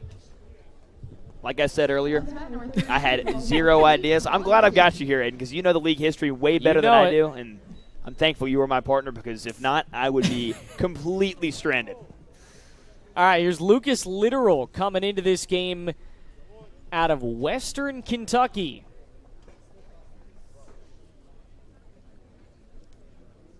Played a season at Rend Lake College. Teammates with our old friend Blake Cavell. And he comes in with his team down 4. Not the best start for Evan Truitt, who we would assume is in line for a loss right now. Check and a foul at the plate, Eddie Yaman. I beg your pardon, we're in the Commodores lineup, and that's Colin Ritchie, who's starting things off with his second at bat of the day. 3 innings for Truitt, 4 earned runs, a walk, a strikeout, and that homer.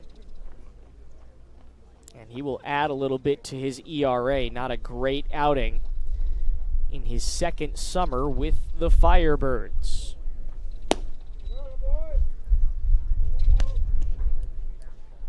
Well, one thing is for sure, Aiden, I think Lucas Literal is an early candidate for hair of the summer. The flow is immaculate. Well, I wonder where he gets it from, MJ. You look at the assistant coaches, Orleans team. One guy catches my eye, Cole Cook. He's got the same hairstyle. I guess you'd call him the bullpen pitching coach for this Firebirds team. Wonder where he got it from. That makes a lot of sense. He's got a great nickname, too. They call him Cookie. Left side, quick run. Oh, the sliding grab! But I don't think he got it. It was very tough to tell. He didn't. Very hard to tell in the fog. Oh, there you go. We were looking for him in our prep. That would be why we don't have him, because he was literally brought in today. See what you did there? That was nice. He was 4-3 with a 4.31 ERA at Western Kentucky this season. 21 games appeared in, so another big arm brought in by Kelly Nicholson. I don't hate it. At this point, the arms is everything you've got going for you. You've only scored 15 runs in basically 10 games. You got to really make sure that arm, the arm farm as they call it, is really bolted down and make sure there's no problems with it, because in a day like this, you run into trouble with Truitt, and all of a sudden, you're down 4-0 and don't really have a great way to come back from it other than hope the bats come alive. Good battle here with Ritchie. Literal threw 31 1/3 this season. Has 2 saves to his name, so he can kind of pitch anywhere. Only gave up 15 earned runs. That's pretty darn impressive. And only 12 walks, even more impressive. 41 strikeouts, even more impressive. Here's the full count coming.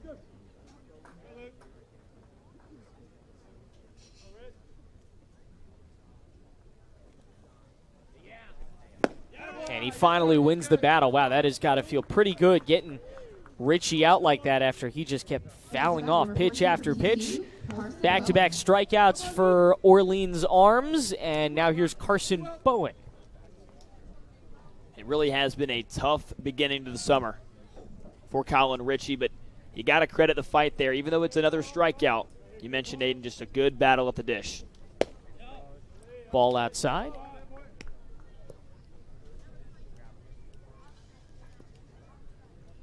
That's the only way that you can move forward if you're Colin Ritchie. Just keep getting at bats, keep fighting deep into counts, and hope that eventually you start hitting the ball. More on Literal. He was a Conference USA Pitcher of the Week this season.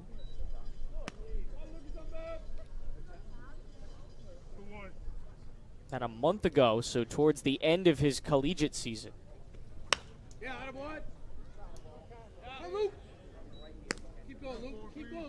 Again, Truitt in line for the loss. 3 innings, 5 hits, 4 earned runs, and a homer. He only struck out 1. Commodores have had a lot of strikeouts in these last few games, so that's a very good sign. Meanwhile, Tanner Smith gives up 1 hit in 3 innings, no earned runs, and 3 strikeouts.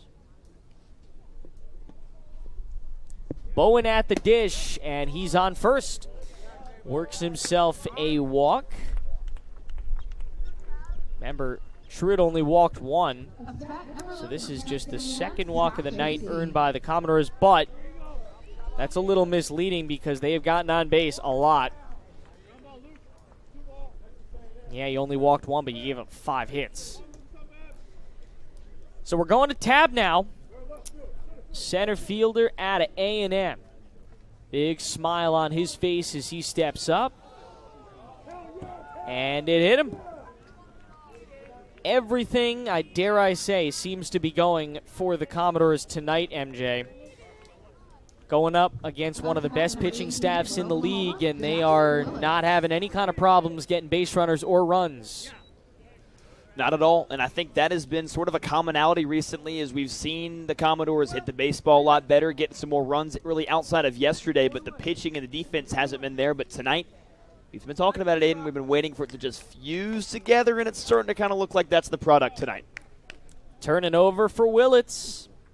Top of the lineup here for the Doors.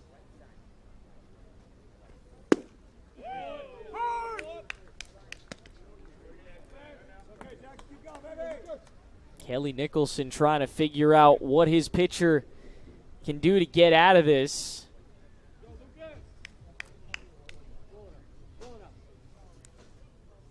Bowen, Tracy both on. This is going to be a very big pitch with 1 out and 2 on in the inning for Literal.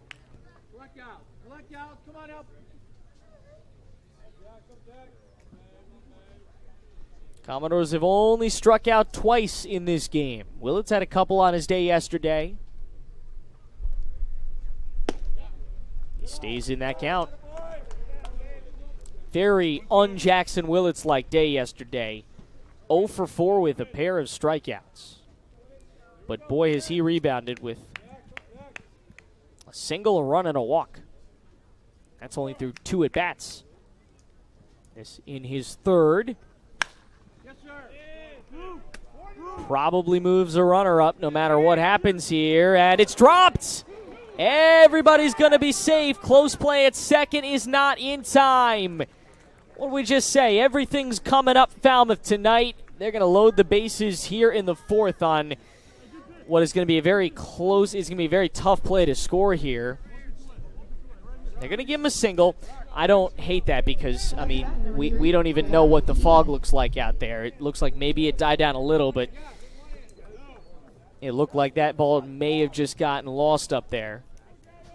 Well, hey, in the scorebook, it looks like a line drive right back up the middle, just like Willits did in his first at-bat. 2-hit day. Can't complain. Yeah, 2-hit day, 3 times on. Here's Gavin Keelan. He scored a run last inning. So the fog helping the Doors so far. You can see Schiff and Trundy no doubt discussing how that plays on the field. 2 very happy men right now with their club in the lead. This is to first, and it's getting into right field. 1 run, 2 runs come on down.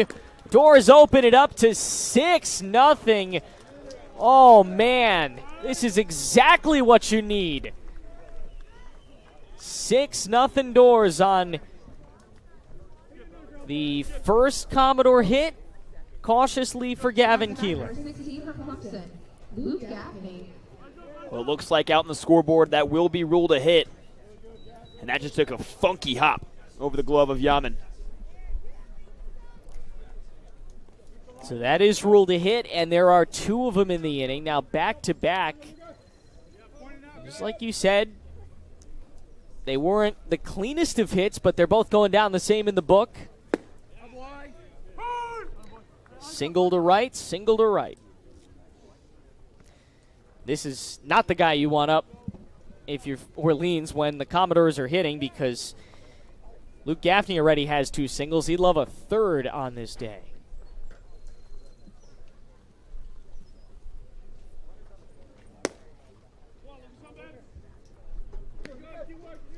Middle of this order, man, you look at Gaffney, 2 hits.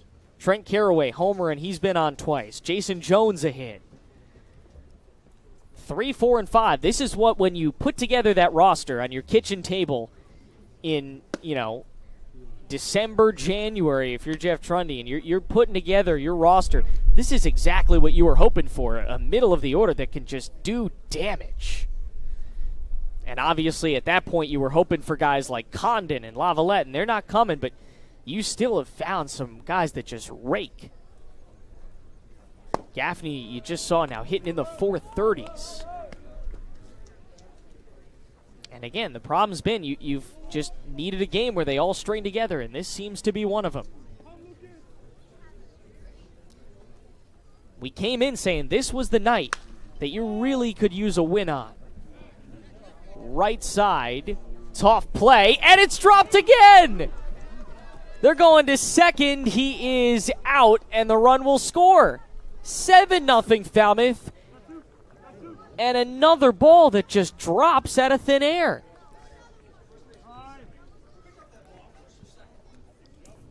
It was, I think, the second baseman that had picked up the ball there. Kelly Nicholson. This isn't even Kelly that's going to come out. They just need to reset here. Let's see on the replay. I thought it was actually maybe the first baseman. I thought it was Yaman who went to go get it. Yeah, Aiden, it was the first baseman, Yaman, who tried to track it down. You combine the fog with almost the knuckleball action of that fly ball, and it makes for a very tough play when first baseman tries to turn around and make the grab on there, unable to come away with it, but just a tough play, just barely hitting in fair territory for the Commodore hitter. Braden, you've been down there those last couple of plays. What do they look like? Are they errors, kind of, or are they just dropping in the fog? Again, they're hard-hit balls. It's the best collegiate talent in the country, and you know they're going to have some ball spin on there, some action, but then you combine that with the fog, and it does make it a near impossible play. So you got to score a hit because of the contact, but the fog definitely plays a factor into just making these tough plays even more harder to make. For scoring it a hit, it'll be Gaffney's third. And the third in a row for Falmouth. And now it's Trent Caroway. I have a feeling every time we say his name this season, something special is about to happen. 2-run homer at 401 feet, over 100 miles an hour off the bat in his first appearance with the Doors, and then got into a fielder's choice last inning. He's been on twice. A lot of movement on that pitch from Literal. 1-2. Yeah, it was a really good-looking pitch, and I don't think Caroway was expecting the breaking ball there. It seemed like he was not ready to swing at that pitch whatsoever.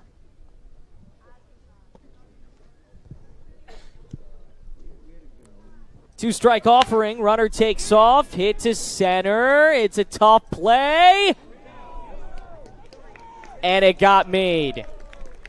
I'll tell you, that very easily could have been the second hit of the day for Trent Caroway. There are no easy fly balls in the fog, and Orleans found that out. Commodores string together some hits, and they lead it 7-0. End of 4 here at the Guv.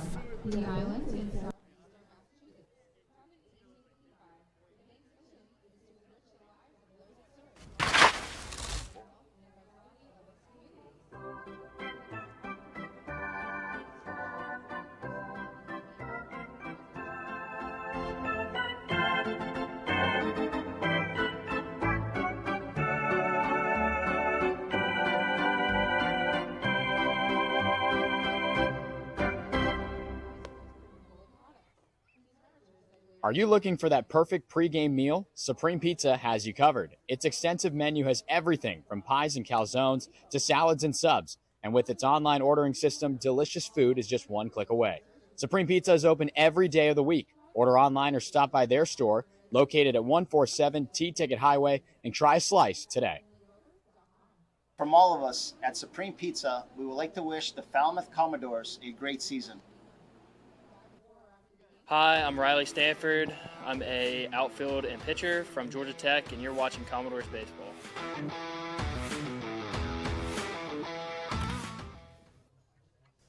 You've been watching a lot of Falmouth Commodores baseball, and you're going to get to see some more Cape Cod baseball. The 23rd induction class of the Cape League Hall of Fame is set, featuring Andrew Calica, Pat Neshek, Nick Senzel, Brick Smith, Todd Helton, and Falmouth's own Todd Cunningham, and that guy, Jeff Trundy. The ceremony to be held November 17th at 9 a.m. at the Wequasit Inn located in Harwich. Buy your tickets today by visiting CapeCodLeague.com. Don't miss your chance to witness greatness in Cape League history.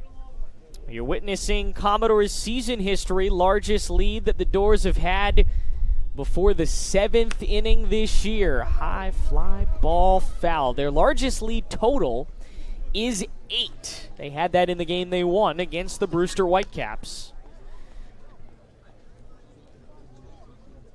Now it's back to Mr. Wood on the mound trying to take out Eddie Yaman as we start the top of the 5th in a very quick-moving game that very quickly could end. 10 after 7, the new rule in the Cape Cod Baseball League. We're also getting close to having it a completed game if the fog gets worse. Big swing and a miss. And a couple of strikeouts in a row for Wood. He's now struck out 3 in 5 batters faced. Turns over for the 9-hitter Colin Tuft. It is not looking too great in that Orleans dugout. They have just struggled to hit the baseball. That is not, new, but it is new to Falmouth. They've run into some trouble, though. The starting pitching the last 2 nights, I suppose, has been real good. Only gave up 4 yesterday. It was not, at any of them, the fault of Matt Dallas, the starter. You've seen pretty good starting pitching from the Doors this summer. Wood keeps hitting the zone, 1-2.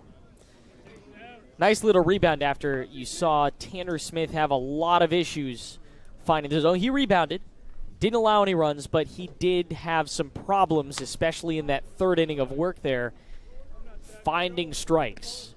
Wood has not had those problems at all. Not at all, and you just saw it on the pitch previously. That fastball on the upper 90, he's just really good at locating those hard fastballs. That's his go-to. 2-strike offering.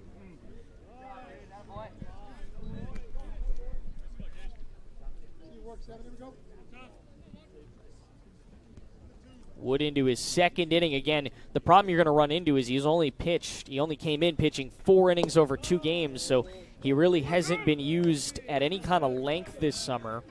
So you have to expect, and I guess as of now it's his game because there's no action in the bullpen, you do have to expect he's not going to go longer than maybe another one after this.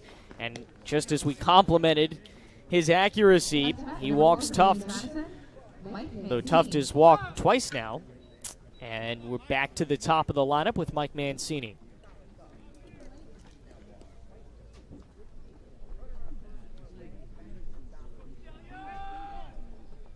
Mancini 1 for 4 with a strikeout last night against Wareham. And again, you might look at that and say, oh, that's a pretty bad line. Orleans did not have a lot of hits last night. Anybody who had 1 had a good night. Yeah, absolutely. Just 2 hits in the game for Orleans. I mean, you were talking about a pregame. No hit going into the 6th inning. That's been the struggle all summer long for Orleans. I mean, just 18 runs across 9 games coming into this one, and they don't have one here yet. Hits one to center. Tracy having problems. Lost it in the fog, and this is going to the fence. It might score a run. Coming around, it will score a run. Well, it was bound to happen there. After all those runs you were basically gifted by the fog in that last inning, you don't get it here. It works against you as Tough comes to score. There's no way to say that other than a hit.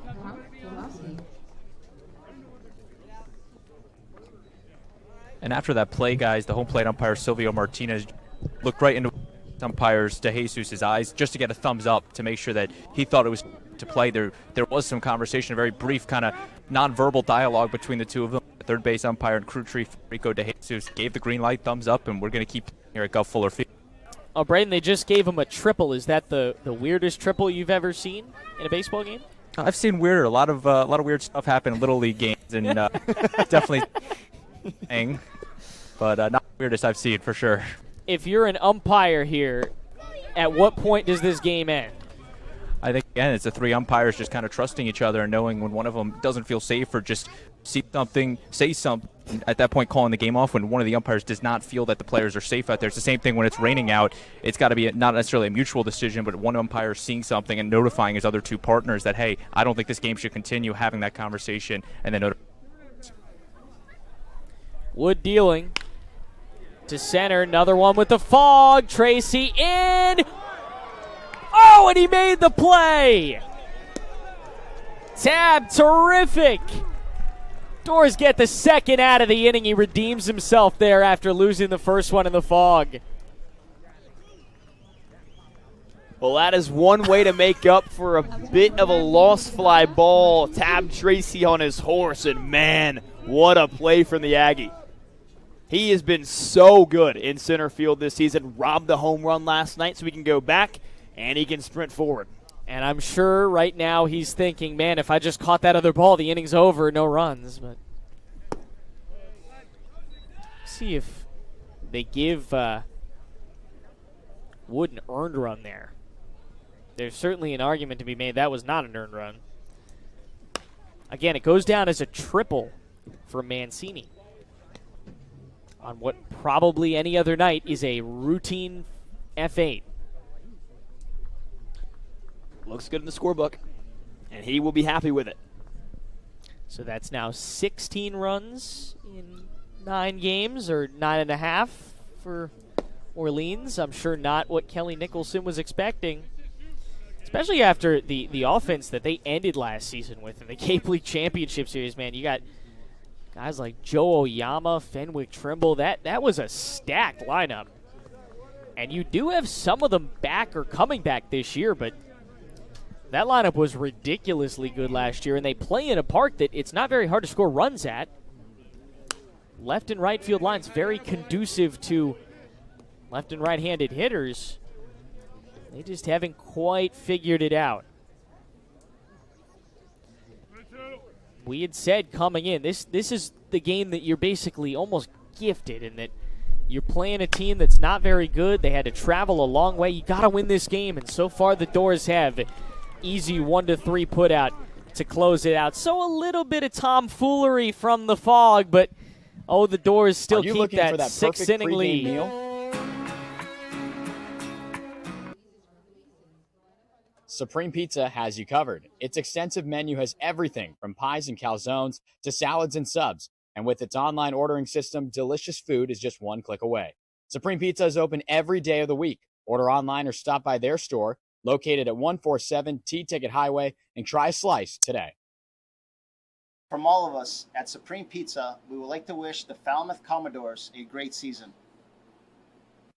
Cape Cod Baseball is brought to you by Take Care, Cape Cod, Mass State Lottery, Cape Cod Healthcare, Kinlan Grover Compass, Sullivan Tire, Badger Sports, Cape Destinations, OT Sports, Cape Cod Chamber of Commerce, Highline Cruises, Cape Cod Resort and Spa, Sports Picks, Axis Bat, Hyannis Area Chamber of Commerce, Sunderland Printing, and Bluebird Hotels. And of course, thank you to Major League Baseball for over 50 years of support. Welcome back on a foggy night at Guv Fuller Field. Doors in control, 7-1. As we go to the bottom of the 5th inning, that Orleans dugout trying to keep the vibes high, but it's kind of hard when you are giving up runs like this to a team that really doesn't score this many. All right, I've set it up. You ready to take us home? I will try to keep the vibes here on the Commodores YouTube channel. Go for it. Well, Kelly Nicholson's having a hot conversation with Silvio Martinez, but not going to last long. Aiden, you mentioned it, the fog in full effect here at the Guv, and it is a bit of a tough to see those outfielders. And Tab Tracy, the center fielder, had a tough time seeing the baseball, but then he made up with it with a diving catch. And this guy hanging out in the outfield as well, Jason Jones, a 1-for-2 line so far, a single and an RBI, and his last at bat in the 3rd. First pitch brushes him off the plate out of the left arm of Lucas Littoral, who came in relief for the starter, Evan Truitt. What a full inning, last inning, and Littoral, well, ran into some trouble. 3 runs across the plate, Falmouth a 7-1 edge. Not sure the last time Falmouth had 7 runs in the first 4 innings. But here we are at the Guv, and what we talked about is a much-needed win tonight. Just a 1-8 record coming in. When you take a look at that, the fog visibility, 7 miles. That is some thick fog, to say the least. 2 balls and a strike. Jones swings through it, taps it foul. Level, 2 balls and 2 strikes. I was joking with Schiff before the game. Everywhere he goes, the fog follows. Nobody knows it better than John Schiffer. Spent 25 seasons at Chatham. The fog is the worst. Jason Jones works a full count here in his 3rd trip to the plate. The guy who came in hitting .353. Second on the team in batting average. Luke Gaffney right in front of him. He's had a 2-hit day. Payoff pitch, and the breaking ball misses outside. Jason Jones aboard with a leadoff walk. Really good night for Jason Jones now. Single and a walk. And even the L4 close to a hit. Well, we're just through half of this ball game, but how about the difference between the first time around and the second time around? About a week and a half ago, Falmouth traveled up to Orleans, and it was just 1 run and a combined 5 hits between the two sides, and already 8 combined runs and 8 combined hits. LaSalle high in the air, nobody sees it. A lot of palms up, and the second baseman Mancini finally finds it. That fog continues to prove to be trouble, but Donovan LaSalle set down for the 3rd time this evening. This can't be good on either manager's cardiovascular system. Every ball that gets popped up, it's just like a coin flip to see if somebody finds and catches it. Schiff's probably the only one that's like, oh yeah, used to it. They don't get a lot of these here. They just don't. Next batter is Colin Ritchie. He is still looking for that first hit of the summer, and maybe no better time than now when it's harder and harder to see a baseball in the night sky.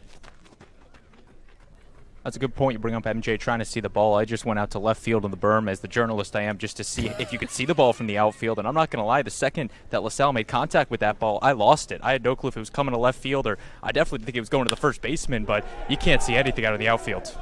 Thank you, Braden. That's the first base knock of the summer from Colin Ritchie. Right on cue, 2 aboard. That one's got to feel good for the Oklahoma State freshman. All those at-bats, and he just struggled to hit the baseball, and finally he does. It takes a weird night to get him his first hit, and again, now you just want to continue that dominance, right? You want to continue that hitting. You'd like to see him maybe get 1 more tonight, get a couple more tomorrow, just build it into something more and turn your season around. Just as with the wins and losses, you can turn your season around just like that. You can do the same thing in your individual appearances at the plate. 2 aboard for the backstop, Carson Bowen. Picked up his first RBI of the summer yesterday. That came in the 4th inning on a single up the middle. Jason Jones stands in scoring position at second.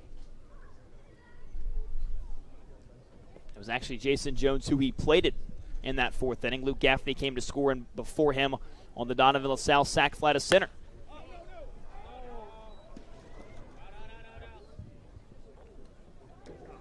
Ball and a strike to count to Bowen. 0 for 1 day so far. He scored in the 4th. He walked the at-bat prior, grounded out to Mancini at second, and And you mentioned it a lot early on. Mancini has had a busy day over at second base. In the air, on the ground, pick your poison. Even count. Pitch. Breaking ball misses out. Carson Bowen has solidified himself as one of the main two guys behind the dish so far this summer for Falmouth. The other, Henry Cook, the team leader in home runs. Mentioned the second consecutive off day for Cook. And Carson Bowen has really pieced together a nice 2 years of a career so far at TCU. He was injured in the entirety of the fall after hitting .350 as a freshman. Named a freshman All-American, All Big 12 honorable mention. And then he was injured. Said he kind of felt like he was a freshman again and had to get his wind back and work his body to be in good shape. He sends this one deep into the foggy night sky, and a leaping grab in left field by Daniel Bucciero. A snow cone for out number 2. Well, what did we just say? It's a coin flip when these balls get hit up in the air, and Jason Jones almost learned that the hard way. I don't think he thought there was any chance that ball was going to be caught, and he almost got himself doubled up. A really nice play by Daniel Bucciero, likely saving a run, maybe 2. Now with 2 away, bottom of the lineup, it's Tab Tracy. Tracy looks to drop a bunt down and fouls it away on the first pitch. I mentioned Jason Jones having that .353 batting average. That's good for a second on the team. And the guy tied with him, Tab Tracy, this man at the plate. A fly out early on, hit by a pitch later, scored. Tracy had that awesome diving catch in the top side of the inning. 0-1. Tracy shows bunt again, pulls back. A ball and a strike, the count the same as his jersey number. Number 11, Tab Tracy. Looking to pick up his 3rd RBI of the summer. A base hit likely scores his buddy in the outfield, Jason Jones, who leads off second. Tab shows bunt down the third baseline. Nice play by Littoral off the mound, but Tab hustles down the line and beats it out. Another infield single, and Tab Tracy has mastered the drag bunt here this summer. How about that? Small ball here. That's always nice to have in your back pocket, especially when you know he's going to beat it out down the line like that. It looked like Littoral made a kind of sliding grab there. Maybe that, I would assume, we're going to have to check in with Braden, but I would assume that the infield's pretty slick right now. It looked like maybe he was sliding backwards as he tried to throw it. Top of the order to Willits. Pops it up. Right side. Mancini's got a beat on it, and he finishes it off falling behind. But he collects the 3rd out, and the bases loaded threat proves to be nothing. 7-1 the score after 5. All Commodores here at the Guv. Calling all Falmouth Commodore fans. The doors are back in town and gearing up for another thrilling summer on the Cape. Now, it's time for the Falmouth faithful to gear up.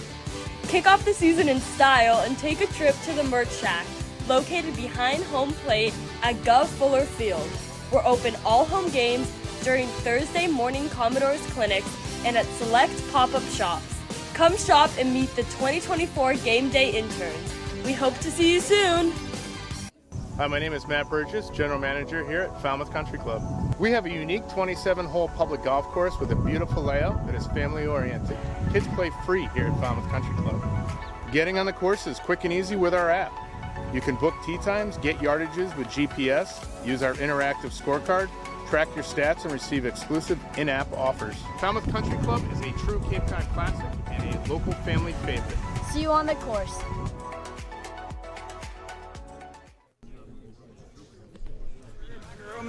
Hey Commodore fans, make sure to like and subscribe to the Falmouth Commodores YouTube page. Don't miss live broadcasts of all 40 Doors games this summer, as well as other great features, segments, and interviews. Stay up to date by subscribing to the Falmouth Commodores YouTube channel today. Well, you might see some fun stuff on social media after this one. 7-1 Commodores on the high side. It's been a lot of fun here at the Guv, the first foggy evening we've had in the early going of the summer. After this game, it marks a 25% way through the season. Boy, it sure has gone quickly. I mean, you take a look at our center field camera. All you can really see is Gage Wood's back and the numbers on the pitch clock. 4, 5, 6 due up, meat of the order for Orleans, and Hadim Jow rips it into right field on the first pitch, and Orleans has themselves a leadoff single. Got to start this somewhere. 6 runs to chase. We've seen funnier things happen here at the Guv. Harwich came in here on Sunday, and when it looked like it was all Commodores, all of a sudden, kaboom. 9 runs across 2 innings for the Mariners, and just like that, Falmouth picked up another loss. Only 3 hits today, though, for Orleans. Next batter is Austin Smith, the DH, here in his first game this summer. Had a base hit in his first at-bat. It came back in the second, grounded out in the fourth. Pops this one up and out of play on the third base side. A ball and a strike.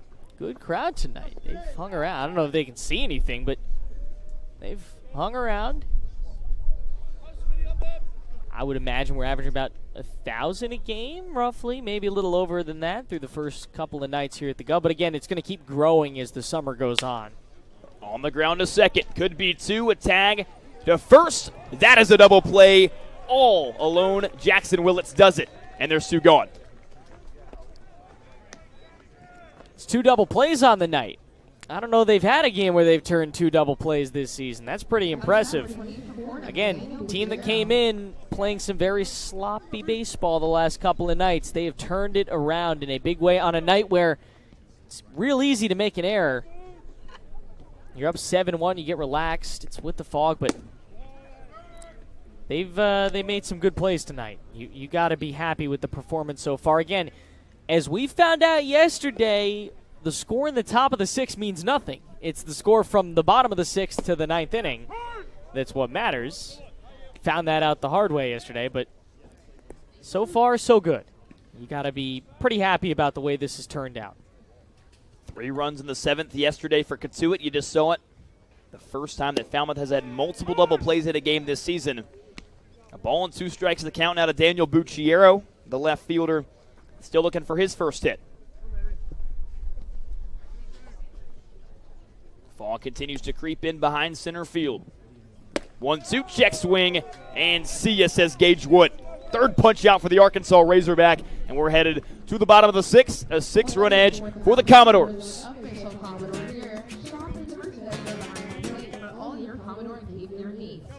Calling all Falmouth Commodore fans. The doors are back in town and gearing up for another thrilling summer on the Cape.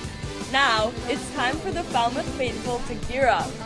Kick off the season in style and take a trip to the Merch Shack, located behind home plate at Guv Fuller Field. We're open all home games during Thursday morning Commodores clinics and at select pop-up shops. Come shop and meet the 2024 game day interns. We hope to see you soon.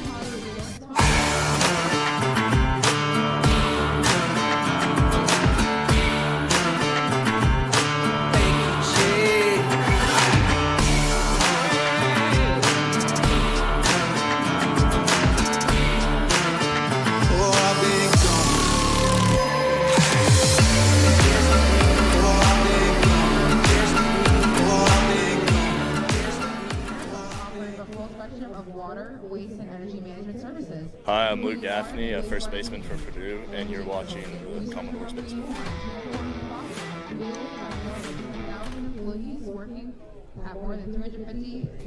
What a night it's been for Luke Gaffney.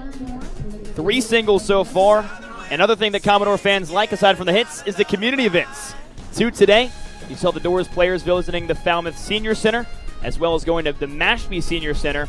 And this Saturday, the Barnstable Sheriff's Department Recognition Night. That is our full slew of Falmouth Commodores community events. And right now, we're having a little bit of a conversation.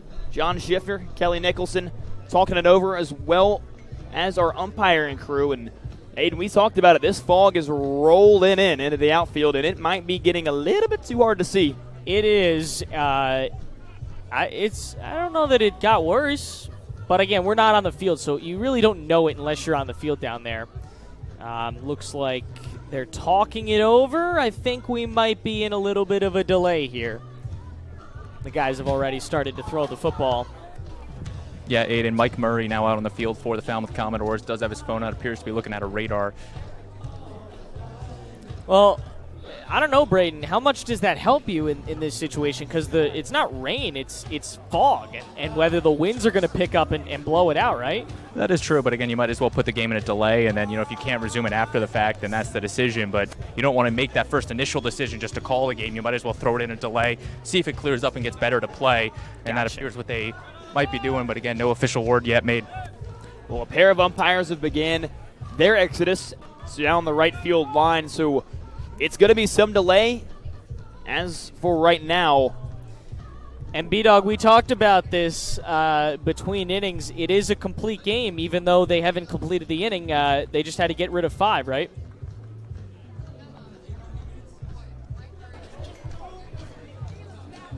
The guys, the word I'm getting from the players down here sounds like it'll be a 30-minute fog delay. Okay.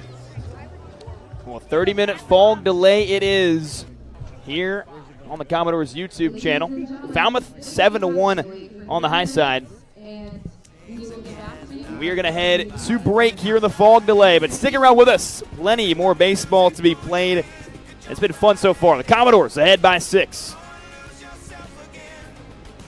When you need to be seen for a minor illness or injury, Cape Cod Healthcare Urgent Care is here for you with high-quality, full-service walk-in care. ER expertise meets urgent care convenience at our 6 urgent care centers, which are staffed by board-certified ER providers and located Cape-wide from Falmouth to Orleans. Cape Cod Healthcare Urgent Care is open daily and offers a cost-saving option for everything from sprains to stitches, with timely treatment in under an hour for most patients. View online wait times at capecodhealth.org/urgent care. Cape Cod Healthcare Urgent Care. Minor emergencies, major attention. Hi, my name is Matt Burgess, General Manager here at Falmouth Country Club. We have a unique 27-hole public golf course with a beautiful layout that is family-oriented. Kids play free here at Falmouth Country Club. Getting on the course is quick and easy with our app.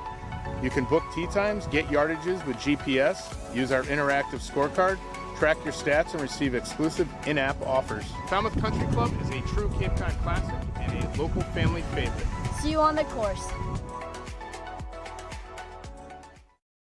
You could have a future big leaguer in the family. Become a part of the Falmouth Commodores community by hosting a player for the summer. Host families provide a home away from home for some of the best college baseball talent in the nation, and the bonds formed between the players and families can last a lifetime. All host families will receive a weekly allowance from the Commodores organization to help cover expenses.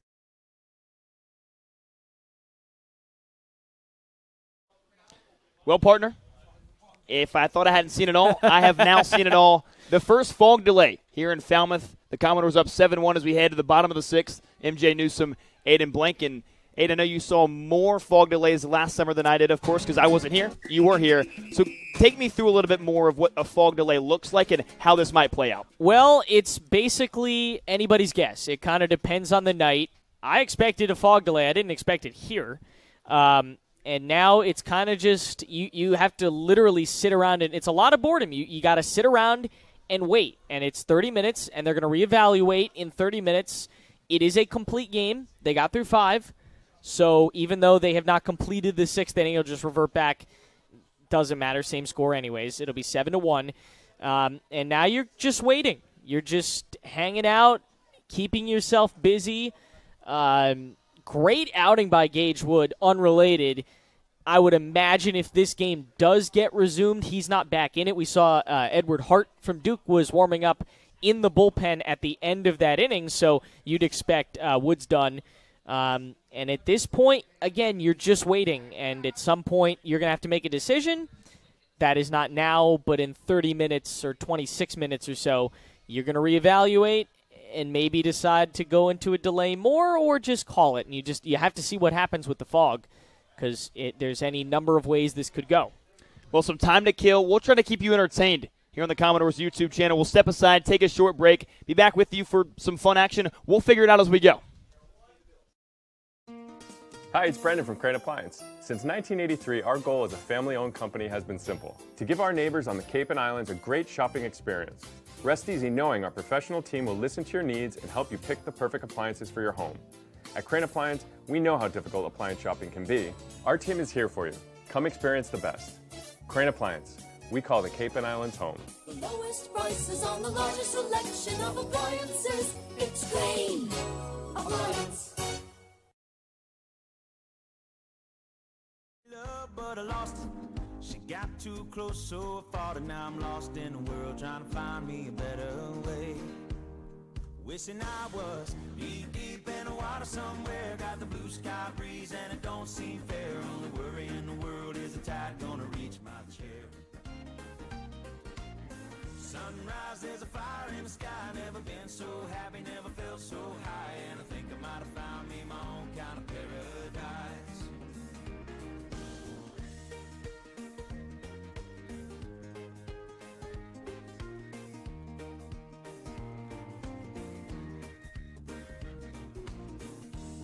Say be back in a minute. Bought a boat and I sailed off in it. Don't think anybody's gonna miss me anyway.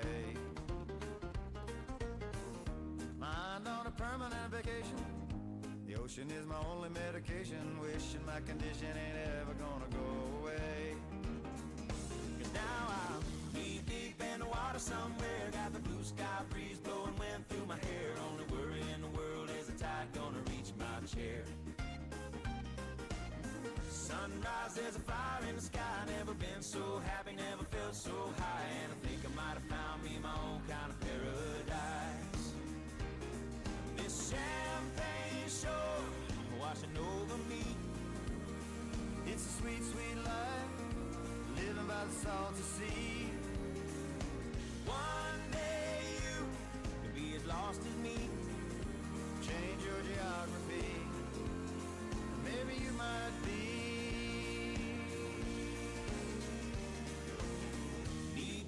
In the water somewhere, got the blue sky breeze blowing wind through my hair. Only worry in the world is the tide gonna reach my chair.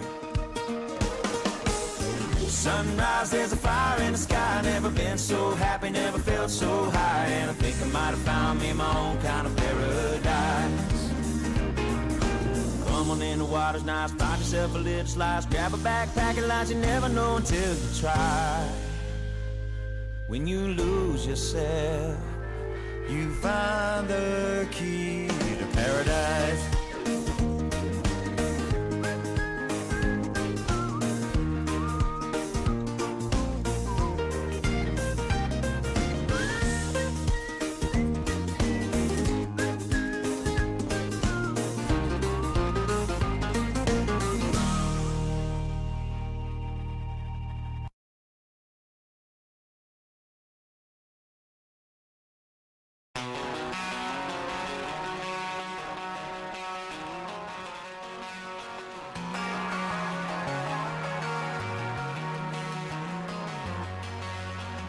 Taking one last drive down Main, might as well be memory lane.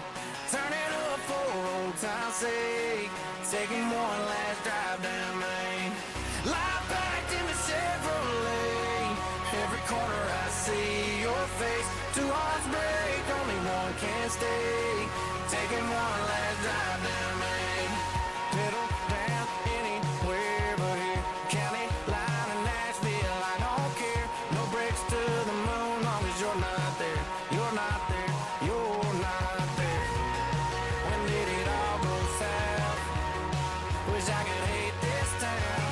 It turns out that it's just not big enough for the both of us. So I'm just taking one last drive down Main. Might as well be memory lane. Turn it up for old time's sake.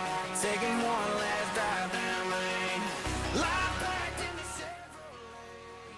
Every corner I see. And we're back here in a fog delay at Guv Fuller Field, joined alongside Donovan LaSalle, Carson Bowen. Carson, we'll start with you. Is this your first fog delay you've ever had? Definitely.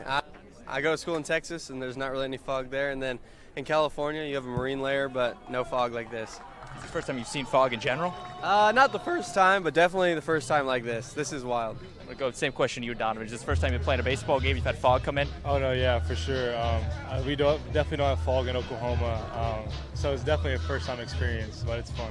How do you try to stay loose out here, especially with the possibility that this game resumes? Oh, yeah, just walking around, keeping your legs fresh, obviously just keeping track of the weather, but just staying ready, keeping your mind ready, and staying on tack.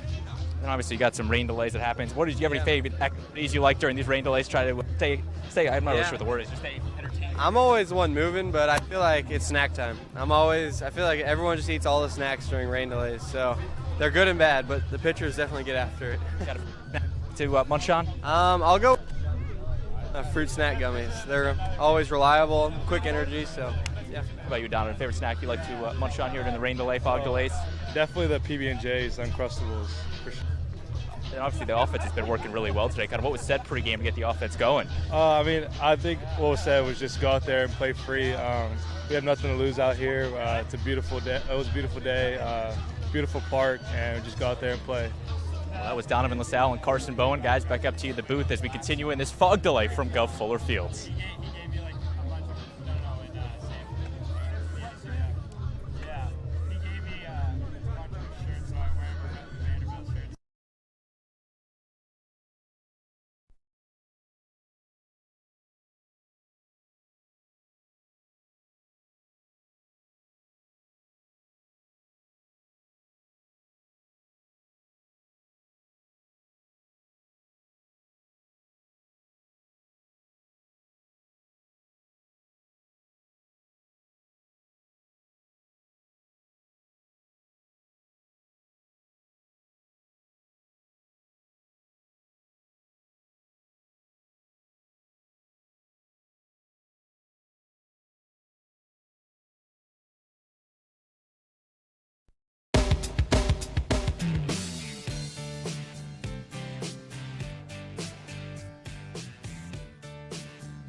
It was 1989, my thoughts were short, my hair was long. Caught somewhere between a boy and man. She was 17 and she was far from in between. It was summertime in northern Michigan.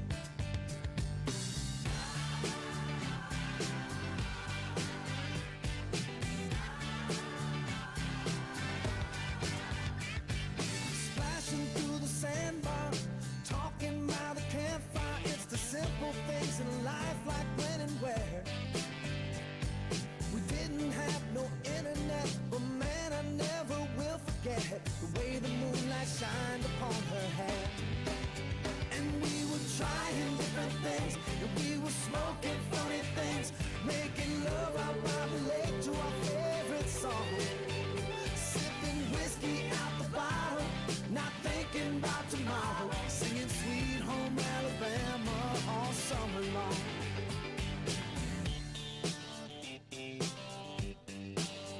Singing Sweet Home Alabama all summer long.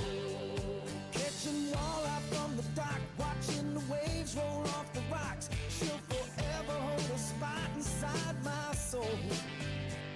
We'd blister in the sun, we couldn't wait for night to come to hit that sand and play some rock and roll. While we were trying different things, and we were smoking funny things, making love out by the lake to our favorite song. Sipping whiskey out the bottle, not thinking about tomorrow, singing Sweet Home Alabama all summer long.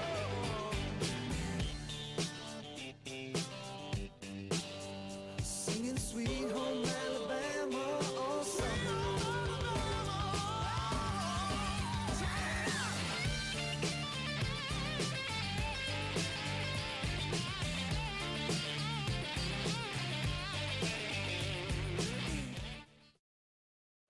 We welcome you back here on the Commodores YouTube channel. MJ Newsom alongside Aiden Blank. Still in a fog delay, but we have a fun activity We're going to review some shave ice. We've got a shave ice card out behind us, the Mackay Hawaiian shave ice. Aiden, you have, remind me your flavor? It is pink lemonade, but they called it something special. Cape League Chiller. There you go. Cape League Chiller. Jinx. Cape League pink Chiller. lemonade. And I have, what do I have? Big League Chew. So 2 pink Looks flavors. very similar to mine. It does, but I think they're different. Cheers.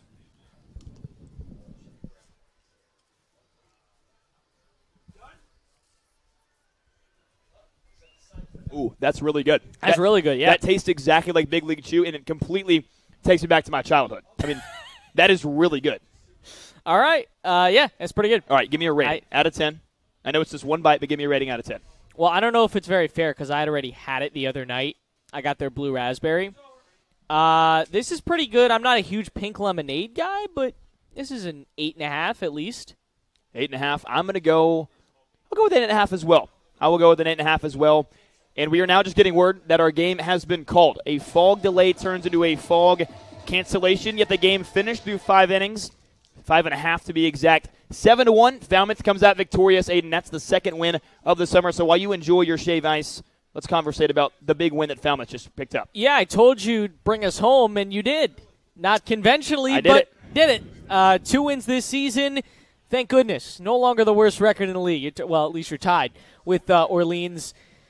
This felt pretty good, even before the fog. This felt like a really good baseball game, and you actually do get a lot of help because you don't have to use any more pitchers. Edward Hart can come in and pitch his heart out tomorrow. So you really got a nice big win here, and doesn't matter how you did it. Again, this team may have needed an assist from Mother Nature. They were struggling so much coming in. Maybe this is exactly what they needed, a night where it's just fun baseball. There were not a lot of downsides to this ball game at all. The pitching was really good. The hitting was really good. As far as I'm concerned, they won this game 7-0 because that one run scored on what should have been a pop fly out. I'm sure Tab Tracy would agree. And now you're on to tomorrow. You should have a little bit more rested bullpen than Orleans than Bourne, and you're going to try to go win the game. There are some other games going on. Wareham leads Harwich 6-3 mid-8. Hyannis Chatham tied 1-1 bottom 3, and Katuitt won their 6th in a row, 9-2 over YD.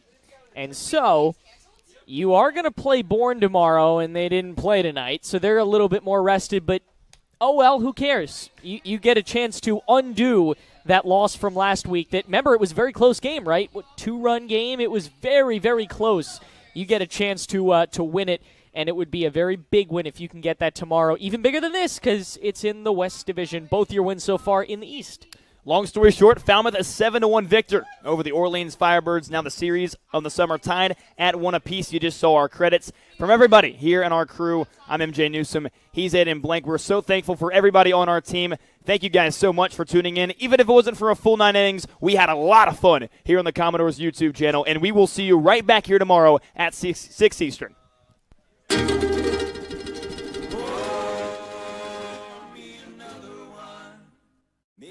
Strong